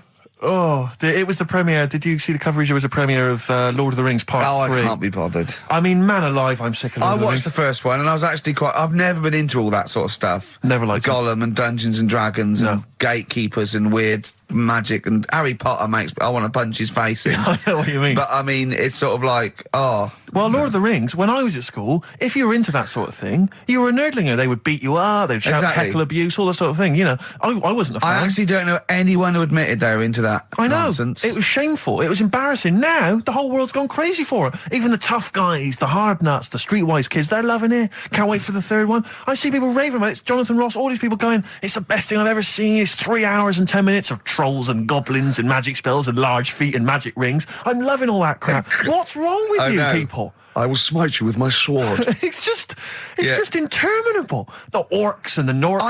I saw some people playing this game. They had a big manual and a dice, and they were in a pub, and they're all fat with beards, right? And he threw a dice, and he looked down, he went, and he said something like, outside them, the 3 miles to Mumra. And they went, oh, well done. What? I want to go and say, what is this game? Yeah. What? It's absolutely extraordinary. Well, they showed some coverage of the Lord of the Rings premiere on TV, and there were people dressed up as some of the characters. Yeah. There was a girl chatting saying, well, I just think Gollum's hilarious. What?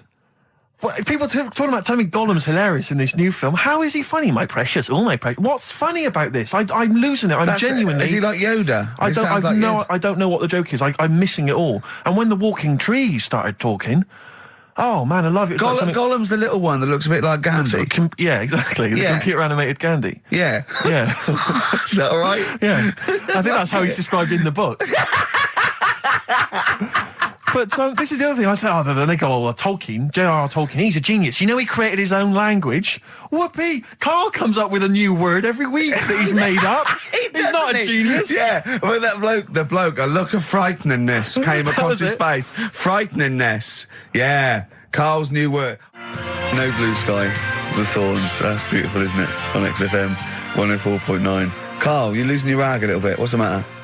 Nothing, go on. See? What's the matter? No, what's the matter with I've Karl? got something to cheer him up. Someone's emailed in, Emma's emailed in, she said that for those in the know, they referred to Lanzarote as Lanzagrotte. Brilliant. He's a bit fed up. He's got 2 CDs for Christmas from a company that's he's been with for 6 years. He's a little bit grumpy about having to answer the phones. He wouldn't go and make Steve another cup of tea immediately. Selfish. Yeah.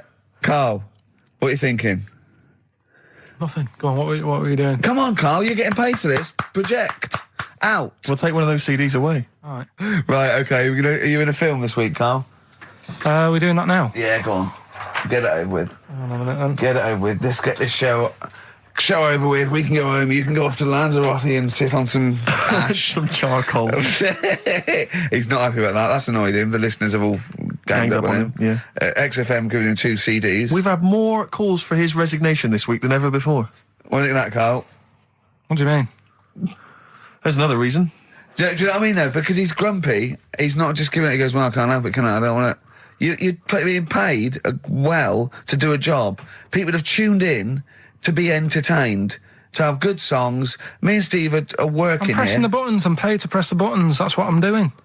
Has every CD started on time? Then Yeah. why would they give you Monday off if you just paid to press the buttons? Don't get every other Monday off, do I? So have you stopped doing that now, have you? Well, yeah. Why? Because there's work to do in that. I'm not moaning about it. Let's get on with it. Right, Scrooge, right, is the film that I'm in. Thought I'd do a Christmassy one. Okay. Right? Yeah. So get people in the Christmas mood and that. Yeah, you have. Yeah, you have got people in the Christmas mood. You're like Santa visiting them.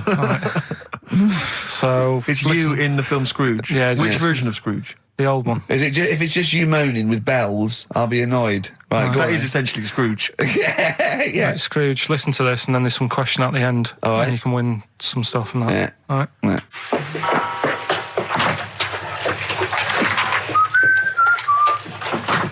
You're late. Only 20 minutes. What do you mean by coming in here at this time of day? I've just been doing some Christmas shopping, haven't I? Probably do some more shopping on Monday because it's my day off, isn't it? Yes, I know it is. You don't have to tell me. Do you want to see what I've bought Suzanne? No, thank you. I don't mind showing you. It's only a Christmas present, isn't it? Just bought some more condoms. Why? Well, I bought some last year. Got 2 boxes. They all got used, so... I'm very glad to hear it. How much do I pay you? Why are you asking? So the presents I buy has got nothing to do with what I earn. Like I say, if I won the lottery, I wouldn't go mental on her. Do you know what I mean? I probably wouldn't even tell her because I think she'd want to travel around the world and all that, and I'm not into that, to be honest, so I'll probably keep it quiet. Why? Well, once you've been around the world, where do you go next year? Each to their own, though, innit? You know what I mean? Well, what do you want? What for Christmas? Not that fussed, really. And you, it's just as well I'm not that fussed, because do you know I do some work at XFM? Do you know what they're giving me for Christmas present? Nothing? No, might as well have been nothing. 2 CDs. That's it. Was well fed up. I'm sure you will. They give you a list of about 30 albums and you get to pick 2 off the list. So I've gone for Kings of Leon album and the Best of Bob Marley. Mr. Marley has been dead these 7 years. In fact, he died 7 years ago this very day. Did they? Do you know what sort of donuts Bob Marley likes? It's not my business. No, it's not a proper question. It's an old Peter Kay joke. He likes the ones with jam in. Do you get it? Garlic bread. It's good, isn't it? Excellent. Oh, Carl, well done. Carl in Scrooge there. The only man more mean and depressed generally than Ebenezer Scrooge. Oh, dear. Oh. What's the question, Carl? Well, if people have been listening from the start, right? What albums am I getting? Yeah. Is that good? Mm-hmm. Good, yeah. What albums am I getting from for working for this place for 6 years? All right. Ricky.Gervais at xfm.co.uk.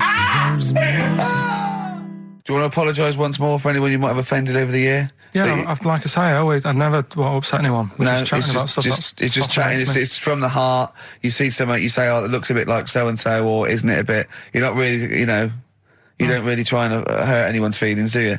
But I think most people know that. And I've got to apologise for laughing at anything you say. I actually can't help it.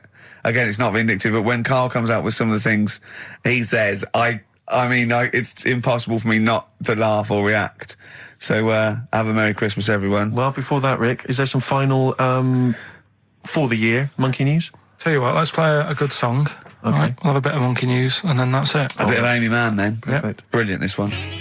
I brought in Metal Christmas, is that all right? That's my only request from this show, that we do play Paul Di'Anno's version of Santa Claus is Coming to Town. The rest of it's over to you. Yeah, we're going to play some Christmas tunes, we're going to play some, our favourite hits of the year, but mainly this is the rock programme. This is the rock programme. What worries me, Rick, is there's a lot of people who listen to our show and they're not regular XFM listeners. They just kind of crawl They're out not regular morphine people. Stupid on a Saturday afternoon, put the show on. So they might not be familiar with the Ian Canfield is a young man. He's been in he's about 14. He's been in radio. It's weird, he's 14, but he's been in radio for 15 and a half years.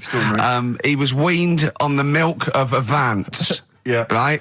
And he's going to be the new rock god, aren't you? Well, I'm trying. Yeah. No DJ Canfield. Just go, yeah. Right? And over the 2 hours, I want to work out the 4 pillars of rock, right? I want 4 names, 4 pillars of rock, right? Huge rock pillars. And then I want the king who stands astride them like the archangel of metal. So we'll be asking Ian, every few minutes we'll be asking, right, who's your first pillar of rock?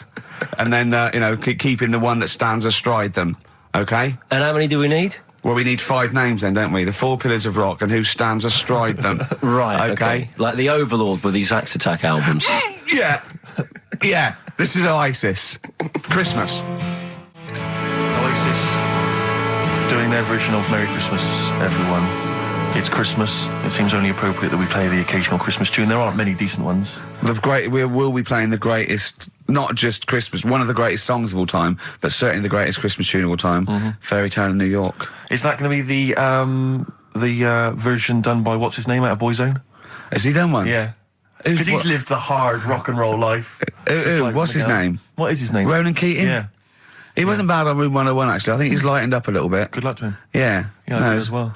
Yeah. A lot of people ask me, Canfield, I'm sure you can you've probably got experiences of your own that you might want to talk about, but people ask me what Ricky's like in real life. And I don't want to get grotesque. It's Christmas, people are listening, people are eating sandwiches, but he has a flatulence problem. I don't know if you're aware of this. It's not a problem. Right. Well, it is for us.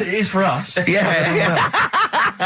You may not. Yeah. I think the problem with Ricky is Ricky hates to miss out on anything. He's terrified that there's going to be something going on that he's missing out on, a conversation, a joke, someone falling over, And he daren't spend any time in the lavatory because it's too. Any period of time he spends in there, he could be missing out on some fun.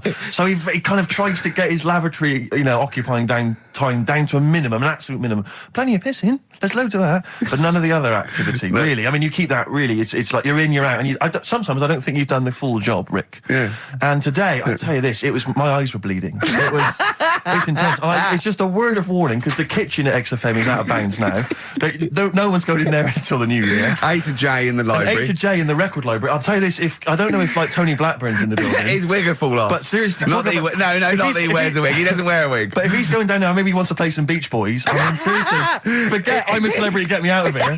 Forget you might have survived in the jungle, Tony. But you get down there, mate. Tony, would you rather eat a plate of maggots or go and get Beach Boys? Exactly. Saying A to J. Oh, pot pickers. Exactly. Jesus Christ. It is absolutely extraordinary down there. So I'll just be warned. But it's Christmas. Christmas. Why would Blackburn be listening to this? I don't know. He's probably doing a bit of Christmas shopping. Sure. And he's out and about with probably got his little, personal stereo on. Yeah. And he goes, I'll listen to the boys at XFM.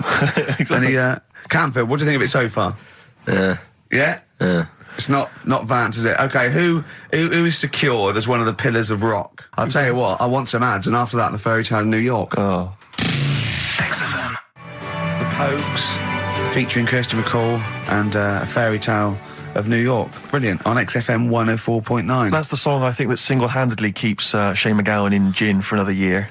It must do Just well, about though. keeps- but I'm sure it does. I absolutely love it. I still love it. I saw it on Top of the Pops too. And it's just brilliant. I mean, he wasn't great at miming, but it didn't bother me. Sure. It was He's miming to a different song, probably. yeah, in his head. It was great. I had a little visit in the week, Rick. I think you missed out. A little Christmas visit from, I know he's a friend of yours. He's a friend of he's a friend of the nation. Go on. TV illusionist Darren Brown. Oh, yeah. Yeah, he's bought a new pad. Yeah. And he just came around to tell me about it. Yeah. And it's interesting because... Somewhere to keep his guns. Exactly. And I can never know kind of how much, he's just playing with your mind, experimenting. But he was telling me about the place, and apparently... Say he loves you? he's got a B-day in the house. Now, we were discussing B-days because... Never understood that. I've never got my head around it. To this day... He's not meant to. Well, no, but I don't think I've ever met anyone who's used a B-day. Oh, Darren Brown does. He's known as the cleanest arse in Modern Magic. Yeah. I think, Rick, I was the subject of a Christmas con in the week. What, you mean you bought something for £4, then saw it for £4, £3.90 as you walked home? That would make me livid. Because I've seen you really livid. I'm absolutely furious. When I bought my PlayStation, I saw I could get it for £5 cheaper down the road. I was absolutely And fuming. you'd already walked to about 19 places, I remember. Yeah. I actually left you after about an hour. Yeah. No, I do. I'm furious because I got to get a bargain. I hate the feeling that I'm being ripped off. Yeah. And I'll tell you this, I'm loving online shopping. Oh, the savings I'm making, Rick. Really? It's crazy. Really? Getting 15, 20 quid off some things. Is it really? Oh, amazing. But these things, I might point out, are like Jaguars and Mitsubishi cars. Exactly. Yeah, but it's worth shopping round. No, this was not so much a con. It was a con, but it wasn't so much one of those just a missed bargain. Yeah. Doorbell rings, answer it. It's a couple of girls. They must have been 13 or 14, maybe. Now, I've always had a problem with teenagers. I'm intimidated by teenagers. In case they call you a dork or something. Well, I mean, I told you before, I was walking down the street once, and there's two guys coming towards me. I mean, real losers. Do you know what I mean? Glasses, the spots, greasy hair. Do you know, really pathetic. And I was sniggering to myself. I was thinking, look at those losers. And as I passed them, I heard one of them look at me and say to his mate, look at that geek. I was furious. I was thinking, I'm allowed to call you a nerdlinger, but gee, I don't expect it back. I was really furious and upset. And so, as I say, these teenagers are at the door, and they were quite aggressive, quite aggressive girls. And they had a piece of A4 paper, and they went, "We're doing a sponsored thing." Yeah. But I didn't quite catch what it was they were doing that was sponsored. I think they sort of fudged it. They went, "We're doing a sponsor." Oh yeah. And I went, right. And they went, "Do you want to sponsor us?" Boy, they picked on the wrong person. I was a bit intimidated. I don't know why I said no. I was worried maybe it was part of some kind of, hidden camera show, Yeah. And so I said, yeah, all right, I'll sponsor you. So they handed me this form, and I always thought you were supposed to have quite an official-looking form for any sponsorship thing. But this was literally a piece of A4 torn out of a notepad. It was the back of a Gareth Gates poster. Exactly. And, with some blue tack on it. Yeah, well, and I looked at it, and I didn't really absorb it, but it had things like, Mrs. Jones, Mrs. Smith, £5. Yeah. And then no one's actual address, just Finchley Road, nothing too specific. Yeah. So I wrote my name on and put down £3. Cause a lot of people were giving $5, but I thought, I'm not made of money, it's Christmas. I've got to buy gifts and stuff. So I gave him a £5 and asked for change. Yeah. Well, I gave him £3. I said, I'll sponsor you for £3. Best of luck. And they went, can we have the money? And I said, well, aren't you supposed to do the thing? And the woman the girl just looked at me, she just went, no. So I gave her £3.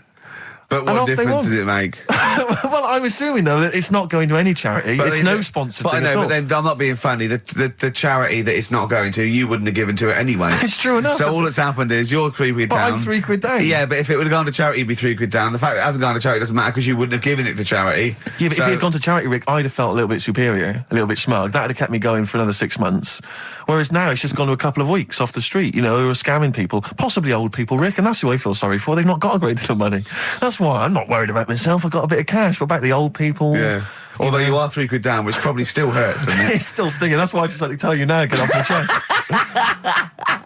It's Merry Christmas. Thing, yeah. Just be careful. If you're living up in North London, be careful. There's two girls that are going around. I expect, they might come to your door. But they might be wary. Be genuine. No, I don't think so. No. They were common. They were very common. Do you know what I mean? Was the giveaway things like, Santa Claus had given £10, Exactly. Tony Blair had given £1? Yeah. Yeah, I know what you mean. Yeah, I think you were conned, mate. Yeah. Right. Won't Get Fooled Again by The Who. Ian, I'm going to ask your expert opinion. Is that not one of the greatest rock songs of all time? Yeah, if you'd have played the proper version of it. I know, but it's 6.5 minutes, and we usually do, but we just thought, you know, it's Christmas, people want to, you know, have him and more Jonah Louis. Yeah, but we could have played like the full 8 minutes rather than making the show sound like strolling round your local Asda with the Christmas songs with a little bit more racism. That to me sounds like fighting talk. You want a rock challenge, Canfield. You can't handle the truth. The trouble with that song is, don't know about it could sound like he's saying something to do with bell ends. Well, yeah. What? Heaven forbid. What, you think you meant that? Did he? Probably. No. That's The Darkness on XFM 104.9. Bell end. Yeah. What other rude words are there? Cock. Yeah, that is rude. Yeah. Especially at Christmas. Especially at Christmas, yeah. It's a time for families. I know. Now listen, time for family. Now, Ian. Yes. Who is your fourth? We need a lead singer in this mega group, the monoliths of rock. Who we got? Lemmy, Keith Richards. We've got Keith Richards on guitar. We've got Lemmy on bass. Yeah. We've got Keith Moon on skins. Right. Some terminology coming out there. Yeah. Who's doing the Vox? Who's given Golden Tonsils Award? Robert Plant. He's gone for Plant. He's gone for Plant. A lot of trad names there. There is the group. The lineup is Moon, Lemmy, Richard, Plant. Okay. Now our competition, Steve. Name that group. Okay. What's the best, heaviest rock name ever? Sure. This is obviously not a name that already exists. No. Okay. My mate of mine came up with, I think it was Brain Hammer, which I like. Velvet Nazi 666. Sure. So we want the heaviest, most mental piece of death metal, headbanging, bleeding out your brains rock. Axe Attack. Okay. Please welcome to the stage, Christ on a bike. Please welcome to the stage. Oh, look at you. That would be great. Yeah. That would freak out the metalers. Yeah. Cheeky. Yeah. Oh, now listen. They need a manager. They need someone who could introduce them. They need someone to stand astride them. Who is the leader now? Who is the king of all that rocks? Well, it's obviously Tommy Vance, isn't it? Do you know what worries me, Rick? We've said Vance a lot today. I'm wondering, the kids today, do they know Tommy Vance? Are they familiar with him? If they don't know, they shouldn't be listening. Okay. Fair enough. So, Vance is their manager. He needs to, they're on at Wembley. He's got them on at Wembley. They're the greatest rock band of all time. We need the name. Please welcome to the stage. What are they called? Phone in, email in, and the prize, we're going to get some... We'll rummage through the bins as get Carl normally get does. some old tat like Carl does, some VHSs, some CDs, greatest air guitar ever. Betamax. Yeah. Do we need to give out the numbers and stuff? Well, can email, don't can't get they? them to phone in. You don't want to talk to him, Ian, seriously. No, you don't want to, you know when what's his name says to Agent Starling as she's going to meet Hannibal, don't let him inside your head. Yeah. Don't talk to the listeners, Ian. Exactly, it's very much the same Please thing. I'm a bit concerned that my email's going to be besieged by people sending you links to how to clean out the B-Day. Well, that's all right. But what's the most mental, head bleeding, banging, brain hammer operation this band can be called? Call in, Rick. Because it always amuses me. I know it's cruel to put you on the spot, but some of your former band names have always amused me. Well, the worst. The worst one. Right, I'll just leave this. Ricky's had a number of bands over the years. What was the worst one? Ready? Get ready to play that record because I don't want any aftermath. No, hang on, before you tell me, what was the one? Because these pictures of you, like when you're a new romantic, keep on being published. That was Shauna dancing. Yeah, but someone... That's pretty bad. But someone told me, they were like, oh, ask him about when he tried to be Bon Jovi. Can you imagine such a thing? I know the name you're thinking of. Right, here we go. Play the record. Immediately I say this. Ready? For Sacred Hearts. Play a record. Blur on XFM 104.9. I forget the name of that track, but it's good. Good song. Thanks very much. Oh, good song. Yeah. Oh, right. I just thought you were complimenting giving his opinion. Right, yeah. Go on. The what? Are we still on the air? Yeah. What are we doing? Merry Christmas. We got someone on the line. Oh, right. He's here. Who's that? Ricky. Yeah, go on. It's Jonathan, how are you? Good. It's only TV's Jonathan Ross. Ross, turn your radio down, you idiot. I'm here. I like to, I haven't got a radio on. What are you talking about? We can hear the feedback. Well, I haven't got it. It's not my fault. It's your incompetent radio station. And also, didn't you hear? We said don't call him. We don't want to speak to the listeners. I'm not a listener. I'm a visitor to your shores. I'm special. You know that full well. I know you're special. Right. Yeah, exactly. What have you got a name for the band? Yeah, you ready? Yeah. Blump. B-L-U-M-P. I tell you for what, you can't have a normal word. If it's the monolith band of all time, if it's the big, you can't have a regular word. It doesn't make sense. How can you have a regular word? All these ideas you've come up with are rubbish. You need a word which only stands for that one thing. No one's heard it before. No one will use it again. Blump. I can't help but feel that that's a more appropriate name for maybe one of Ricky's bands. I love seeing that picture of him in that band. You see it everywhere these days. He was like a girl. He was like a little girl in a suit. It's like a little dyke at a wedding.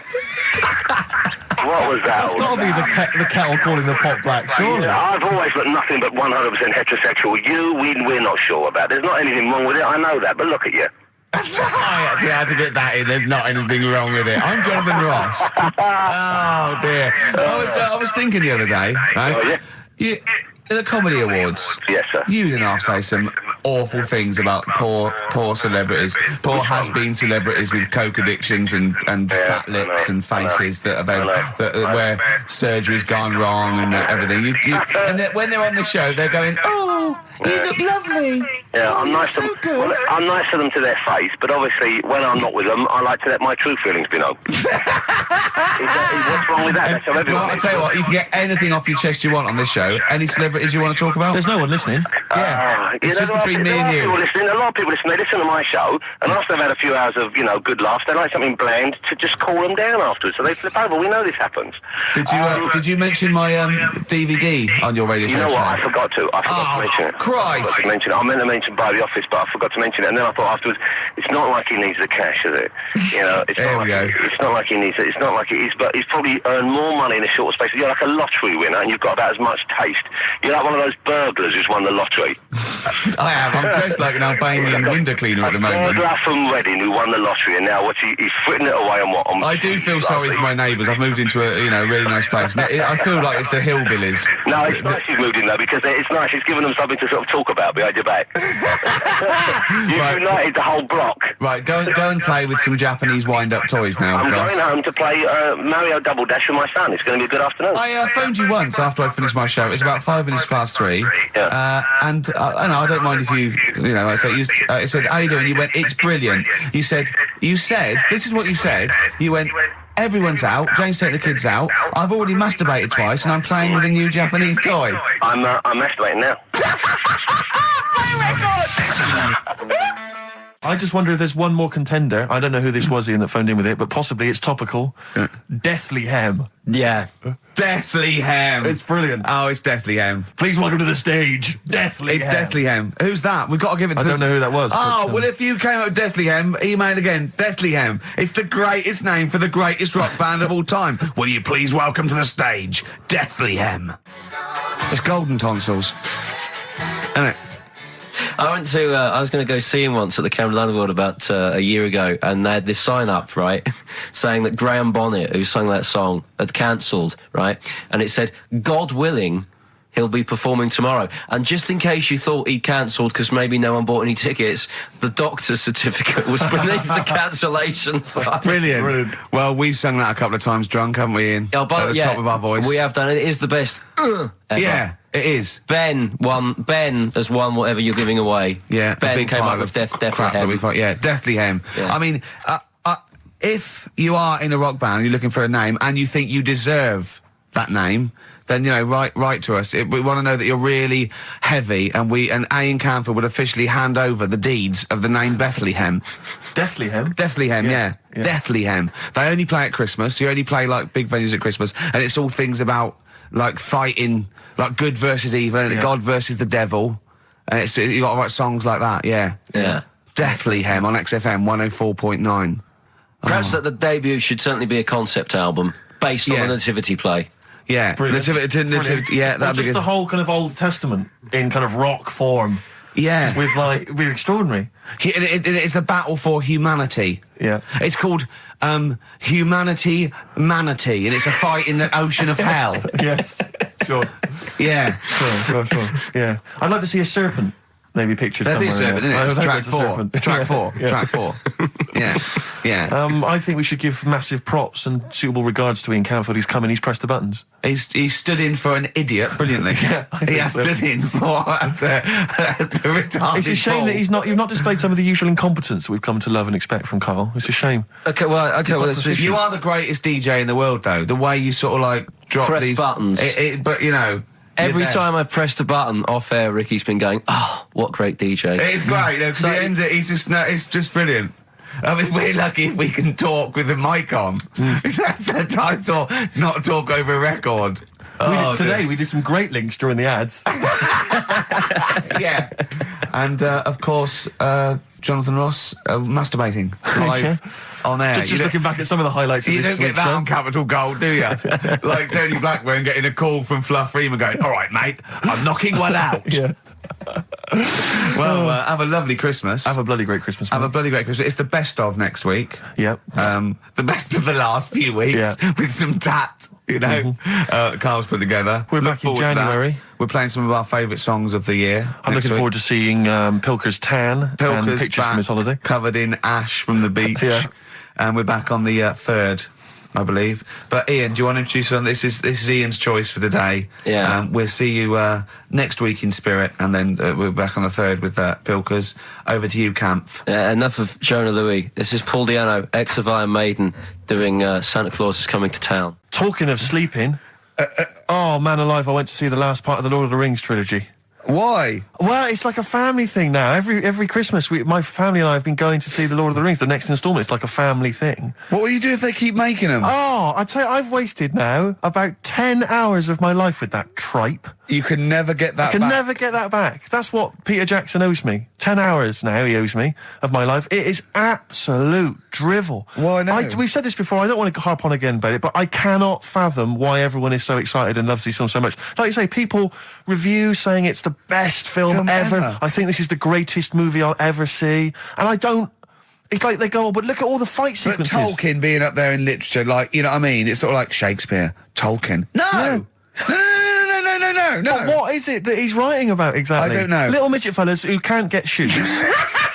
I mean, I've got big feet. I've got size 14. I can get shoes. Oh, God. Send off from mail order. I know, it is like, it's like, Harry Potter taken seriously. Yeah. But I know who's watching it. It's like these people who are watching it are obviously nerds, people who live in Forbidden Planet. They love it. They can't believe their luck. But that's the core audience, but it's obviously bigger than that. But then it's also people who can think they have a go, like menopausal women thinking, well, I'll write a book then. the Globplin came into the cave. Exactly. Right? And they're sort of like 13-year-old sons who've never shown an interest in anything except glue now writes Orc on his exercise book, and so they're loving it. It's like it's sort of uniting, bringing people together. But at the end, right, I mean, it's taken them now like 9 hours to get from one part of Middle Earth to the end, to the other end, so they can destroy the ring, the evil ring. Did they do a line? Was it? I don't know what they... Like these little Chinese fellas. And it's taken them 9 hours of their time and my life as well to get there. And at the end, they all say goodbye. They do it in real time. Why don't they edit it? I mean, that's what it felt like. It really... It can't have... It must have taken them less time, you know, within the sort of logic of the book to get there than it did for me to watch it. And at the end, they sort of say goodbye to each other and they all hug. So there's like, you know... There's little midget one, you know, Frida, saying goodbye to, you know, Bjorn. What are they Benny. called in the thing? Because are they PC in it? Are they called like midgets and dwarves? No, they're called hobbits. Oh, are they? Yeah. So we should call small people hobbits from now on. That's what they are, just to make it kind of topical, and they'll like that as well. Give them sort of, you know. So if you see a little on the way home, if you saw a little midget fella, 4 foot midget fella, just say, "Excuse me, hobbit." Yeah. Okay, that's call fine him then. Frodo. Right, Frodo. He'd like it. He'd love it because everyone loves the Lord of the Rings. They love it. No, everyone loves the Lord of the Rings. In the end, if you ever get to the end, they all hug each other. They say, well, basically Frodo has to say goodbye to all his other little fellas, and so he's hugging us. I don't know how many of them there are, and he's hugging them, right? And it is the most interminable thing I've ever seen. It's like the music's playing. They look into each other's eyes. He hugs them. He hugs. They pull back. They look at each other again. That's like, we'll never see each other again. Then he hugs the next one, and I was just screaming. I was thinking, hug, just one big group hug. Yeah. Then we can get out of Like it. an American football team. Exactly. Just go. And they just go off. Yeah, knock Not heads. each individual one. I mean, it's Oh. dragging on and on and God. on. And apparently on the DVD, there's like an extra sort of 20 minutes of extra footage of scenes he's cut out. Who's watching this tripe? Who cares? I don't know. I genuinely, Have we lost some of our popularity by slagging off Lord of the Rings? I don't care. Screw them. If you love it, if you can't live without Lord of the Rings, screw you. I don't want you as a listener. I can't fathom it. Really, Rick, it's not like I'm trying to be wayward or controversial. I can't get my head around the popularity. But doesn't Harry Potter annoy you as well, though? Yeah, but at Adults least it's reading kind of that on over the in an hour tune. and a half. Is it? I haven't seen it. I went to the toilet 3 times during the course of the film. Really? It's unbelievable. The woman sat next to me. Sexy stuff in it, was there? Some of those little pixies with the pointed ears. It just took me back to, Mr. Spock. Oh, all those glorious days. But it really is just. I mean, have you seen any of them? You've not bothered. I've seen one, and it was long, and I thought it was nicely filmed, and I thought, well, okay, I'll just get through it. I even think, it was just a list of, and here come the orcs. Exactly. Right, okay, we see the orcs now. Yeah. But it's like people go, look at the amazing fight sequences, the amazing immense battles. And it's true, he's got thousands of actors and stuff on horses, brilliant. But I'm not impressed by good time management. No. Well done, he's got all those people together, he's orchestrated it, well done. But it's got to be more interesting. My friend summed it up. He said the Lord of the Rings films, they're like the film equivalent of an Enya song. Yeah. And that to me is exactly right. Lots of billowing dresses, slow musical moments. That's good. People riding majestically on horses. Enya. Constantly riding majestically everywhere. Dido's taken over from Enya in that. Well, So possibly I've got a so. confession to make. Go on. I like that latest Dido song. I'll play a song. Let me just, I know. I thought I'd never. I don't Rick, know what's what to going on? say. Let me explain something to you about Dido. Oh, God. Snow Patrol and Run on XFM 104.9. Yeah, not bad at all, not bad at all. So everyone had a good Christmas though, yeah? Really? Carl, even though it was like a little bit Lanzagrotte, it was a nice Christmas. Yeah. What was the book you read, by the way? Someone just emailed in and wanted to know. What was the book you read? It was The Governor. The Governor? Yeah. Right, okay. Did you buy Suzanne a gift in the end? Which you surprised her with on Christmas Day? Yeah, after that show that we did before Christmas. Yeah. I was walking home thinking, might as well treat her then. Yeah. Went and got her a necklace. Nice. Actually, she said she wanted a necklace, but I didn't know which one, but went and got one. Yeah. And she was happy with that. Yeah. That shut her up. yeah. But, yeah. And did she get you something? Did she get you a gift back? She did get me something, yeah. See, we knew she Of would. course she would. Yeah, but the thing is, right, she got me a little Game Boy Advance to take on holiday because she Brilliant. knows I get bored. Lovely. Right? So that was good, but I was like, hang on a minute. I know how much I spent, Oh, and I know how much these are, right? But I was clever, though. When I got to the airport, I bought her to get me an extra, bought me an extra game for it. Yeah. Got the value. Of course.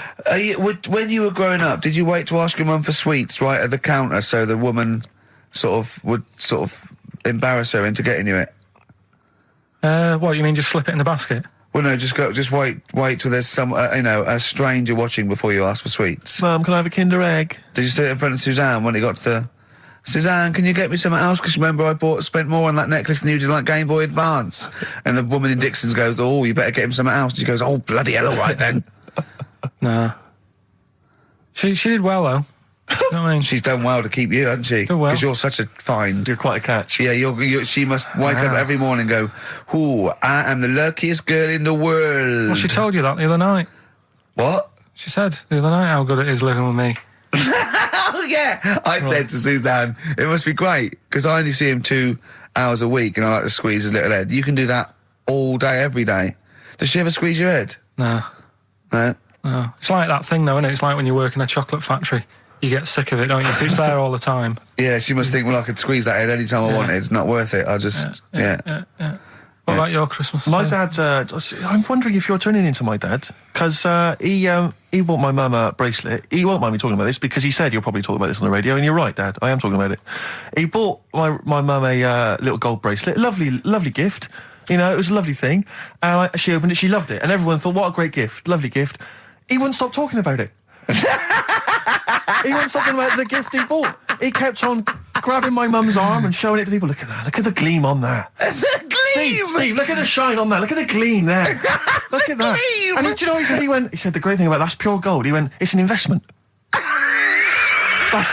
That's an investment, that. It's gold, you know, it's always worth something I gold. love that when people give you a gift and it goes an investment. I love it. But what? Not only does it sort of take away any of the romanticism of it, but it was the way he constantly was talking about how great a gift it was I'll that tell he you what, I haven't heard the word gleam for 30 years. Look at the gleam on that. The gleam. Look at that. Look at the sparkle on that. And look at that. It looks like rope. That's what he kept saying. It looks like rope. It looks like gold rope. And he just can't. I heard it. He disappeared. We were opening gifts. He went disappear. I could hear him in the kitchen going, "Think about that's pure gold. That Elaine, that's pure gold." I might melt that down. Yeah. John, next door neighbour. John, look at that. Look at the shine on that. That's great. That's brilliant, though. But it's just it sort of undermine the gift a bit if you keep on droning on about how great it is. If people enjoy giving, that's nice, isn't it? And you got to, you know, what did your mum say? She loved it. She couldn't get a word in edgeways. That's a step up from a jar of coffee, though, isn't it? It is a step up, yeah. That's good. Oh. What about yours? I didn't get my mum and dad anything this time. No, because I'm always treating them anyway. Whenever if they need a few quid, if I can help them. Well, you are the gift that keeps on giving, Carl. No, but don't just go giving anything just for the sake of it. You know what I mean? Wait for the time that's right, sort of thing. Just because it's Christmas. Because... yeah, I mean, there's no better time, is there, really? No, I just was going to say my mum and dad didn't get me anything, but they did. What did they get? But, just some money. Mm. But, I'll get them something when the time's right. Do you know what I mean? They always need bits and pieces through the year, so... Yeah. I'll look after them. Sure. But, it was weird being away on Has anyone got caught onto the fact that, you know, they leave groceries in the telephone box near your dad yet? No, that's still going on. Is it? Going on, yeah. Oh, that's fantastic, isn't it? That is just fantastic. So when he needs a loaf of bread, pint of milk, just goes down. Does he ever give that as gifts? Now listen, are we doing the film thing in a bit? Oh. Got more prizes. Yeah. Is it better than Rockbusters? It's all right. I did it in a bit of a rush because I was only in yesterday, wasn't I? Sure. Well, yeah, if you take 3 holidays a year, then there's not enough time for the work. Me and Steve like to, put our priority into, doing the work, coming up with a good product, and getting a holiday when we can. We haven't. I haven't really. I love a holiday, Rick. I love a holiday. But I don't do the holidays for me. It's for Suzanne, isn't it? She's the one who likes going away. With you? I'll just go. Yeah. So I'll go with her. Do me bit. When you were playing Game Boy, right, and you'd looked in the hole, and you were reading your book, what is she doing? She'll make things seem more interesting to me. Do you know what I mean? So, like, when we're at the Owl and the bus driver said, "You've got an hour here," I said, "Why have I got an hour here? I go to a funeral with someone who I loved in the ground and don't spend an hour around it. Why do I want to..." Do you know what I mean? Why do I want to spend an hour looking in this? Wasn't that terrible when you're out and just shot up in all this magma? Yeah. That was terrible, wasn't it? That was the worst funeral you'd ever been to, wasn't it? But she'll tell you, that would make funerals more interesting. If they it was a cremation and a burial. Yeah. You just put them in a volcano and they go 2, 3, here they go, whee, up to heaven. I was having a conversation with my flatmate about songs that would be inappropriate to have at your wedding, at your funeral. And horny, surely is one. It, yeah, was what we were thinking. Really? Yeah, that was the first one we came up with. I'm horny, horny, horny, horny. That was the first one we came up with. Isn't Robbie Williams' Angels one of the yes, biggest and ones? I think Wind Beneath Your Wings. Yeah, I think is apparently quite popular. Oh yeah. Yeah, I play that on in Auras, can't you? Bit of Boston. Yeah. A bit of who? Busted? Boston, more than a feeling. Right. It's much more than a feeling. Boston, more than a feeling. XFM 104.9. Well, another big moment here. We've had Rockbusters. We're going to have Carl's film quiz thing, isn't it? Yeah, it's a film quiz thing. I've done Planet of the Apes, right? Because one of the things we did in Lanzarote, went on this tour with sort of 3 northern blokes, and they didn't really know what they were talking about. Joking. You're joking. Northerners not knowing what they're talking about. You're having a laugh. No, they'd obviously sort of not had much luck here, right? And thought, let's go over to Lanzarote, buy some vans, right? Get people in it. We'll do a tour of the island. And whenever someone asked the question like, what year did the volcano happen? They go, we'll take you to the visitor centres, you can read about it there. So they never actually answered anything, right? So they were useless. But one of the things that they told us was that Planet of the Apes was filmed in Lanzarote. Right, okay. Right? That makes sense. A bit of it. Well, does it? Does it make sense? Well, what do you mean? Well, maybe it was, maybe it wasn't. Okay, anyway. No, I mean, if they wanted to show sort of an hour and sort of barren, sort of post-apocalyptic sort of subject, choose where you went on holiday. Yeah. Obviously. Yeah, but when we were there, he took us to this sort of beach, and I said, "Is this where they did it?" And he was like, "Yeah." I said, "What? Right there, yeah." And I watched it, and I couldn't see where I was. Yeah, you know that if you watch a film from 1968 and you've been to the same place, you're not going to feature. You're not going to see you in the back walking along the beach. It's a new one, new Planet of the Apes. Oh, the recent Planet of the Apes. Yeah, that's what they said. Yeah. Right. So I thought I'd sort of. Now that sounds a little bit more far-fetched. I'd have thought that was probably a lot in Hollywood. Yeah. Well, anyway, is this the current Planet of the Apes or the old one you've done? Current Planet of the Apes. This is the recent one. All right. There'll be a question at the end of it, so. Listen on that. Is this entertaining to anyone, this? I mean, just take the last 4 minutes of conversation. But seriously, Rick, who cares? I don't. Do you? No. I don't. DVD's selling well. Exactly, what do I care? All right, come on then. All right, so Planet of the Apes, question at the end of it, listen and win some stuff, all right? Hey, where am I? What is this place? Hang on a minute, I'll have a look. According to the Lanzarote guide, we've been dropped off at the volcano bit. Apparently there's 36 volcanoes here to be seen. I hope you don't mind my saying, but this is a waste of time. I know what you mean. Don't know why they need 36 volcanoes. Just keep one. Fill the rest in. Like a car park or something. Excuse me, guide. Why's the bus dropped us off here? What's so special about this place? Well, according to our holy writings, that is where creation began, where the Almighty breathed life in the time before time. Wow, it's amazing that, isn't it? All this has been stood here for years and years. What about the coffee shop there? Is that old, is it? Well, nothing. You're out to rip us off. I raised about £4 for a coffee there. Always ripping people off. That's what annoys me with these trips. You get us in the middle of nowhere, we die in a thirst. Well, I'm not to do without. The reason I've come here, I believe this is where they did Planet of the Apes, innit? Love monkeys.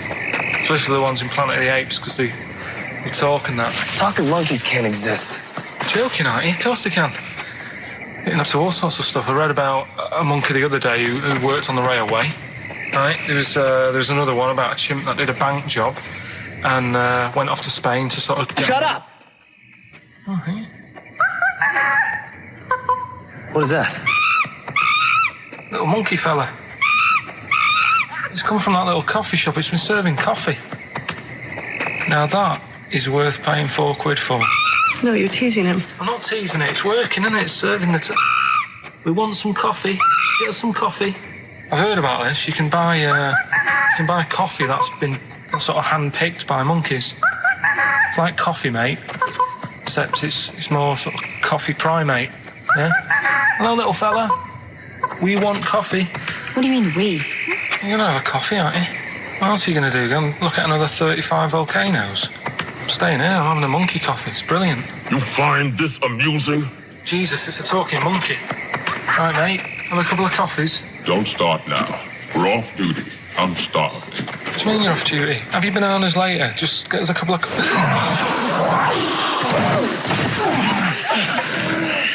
Right. I understand that you're tired and you've probably been on your hands all day. Just forget the coffee. You go and get some lunch. After you've got some coach, you lazy ass. You damn human!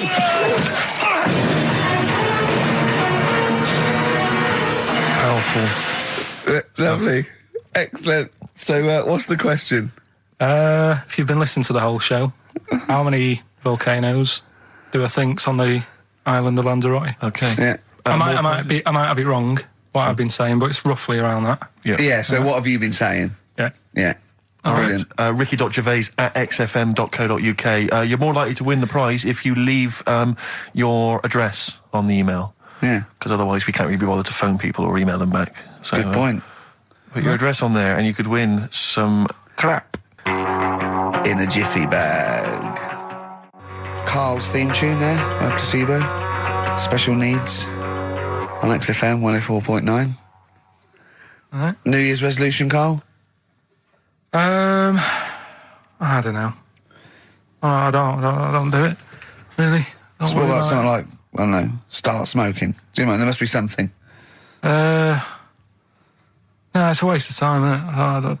Don't bother with that. Right. You, Steve? Me, no, I've never really made any New Year's resolutions.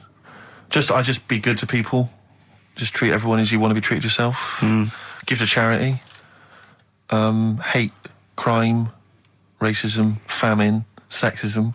I know you're going to keep to all those, except the gift to charity. That's...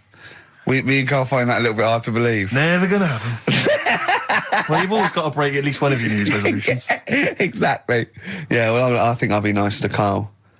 What about learn more? I was thinking that. I want to learn more. I'm always teaching you stuff. I've got... I watched... I'll tell you what, Christmas telly was dreadful this year. I don't know if I've hit that age where I think... But I think consciously I thought this is worse than usual. Yeah. And I ended up watching Discovery Channel and History Channel again, and I watched 4 episodes in a row of this fantastic documentary, 1418 War, narrated by Dame Judi Dench, and it's brilliant. I just can't get enough of it. I hated history at school, and now I want to know everything. Yeah. And I think that's mine. Learn all the stuff about stuff. I like learning though.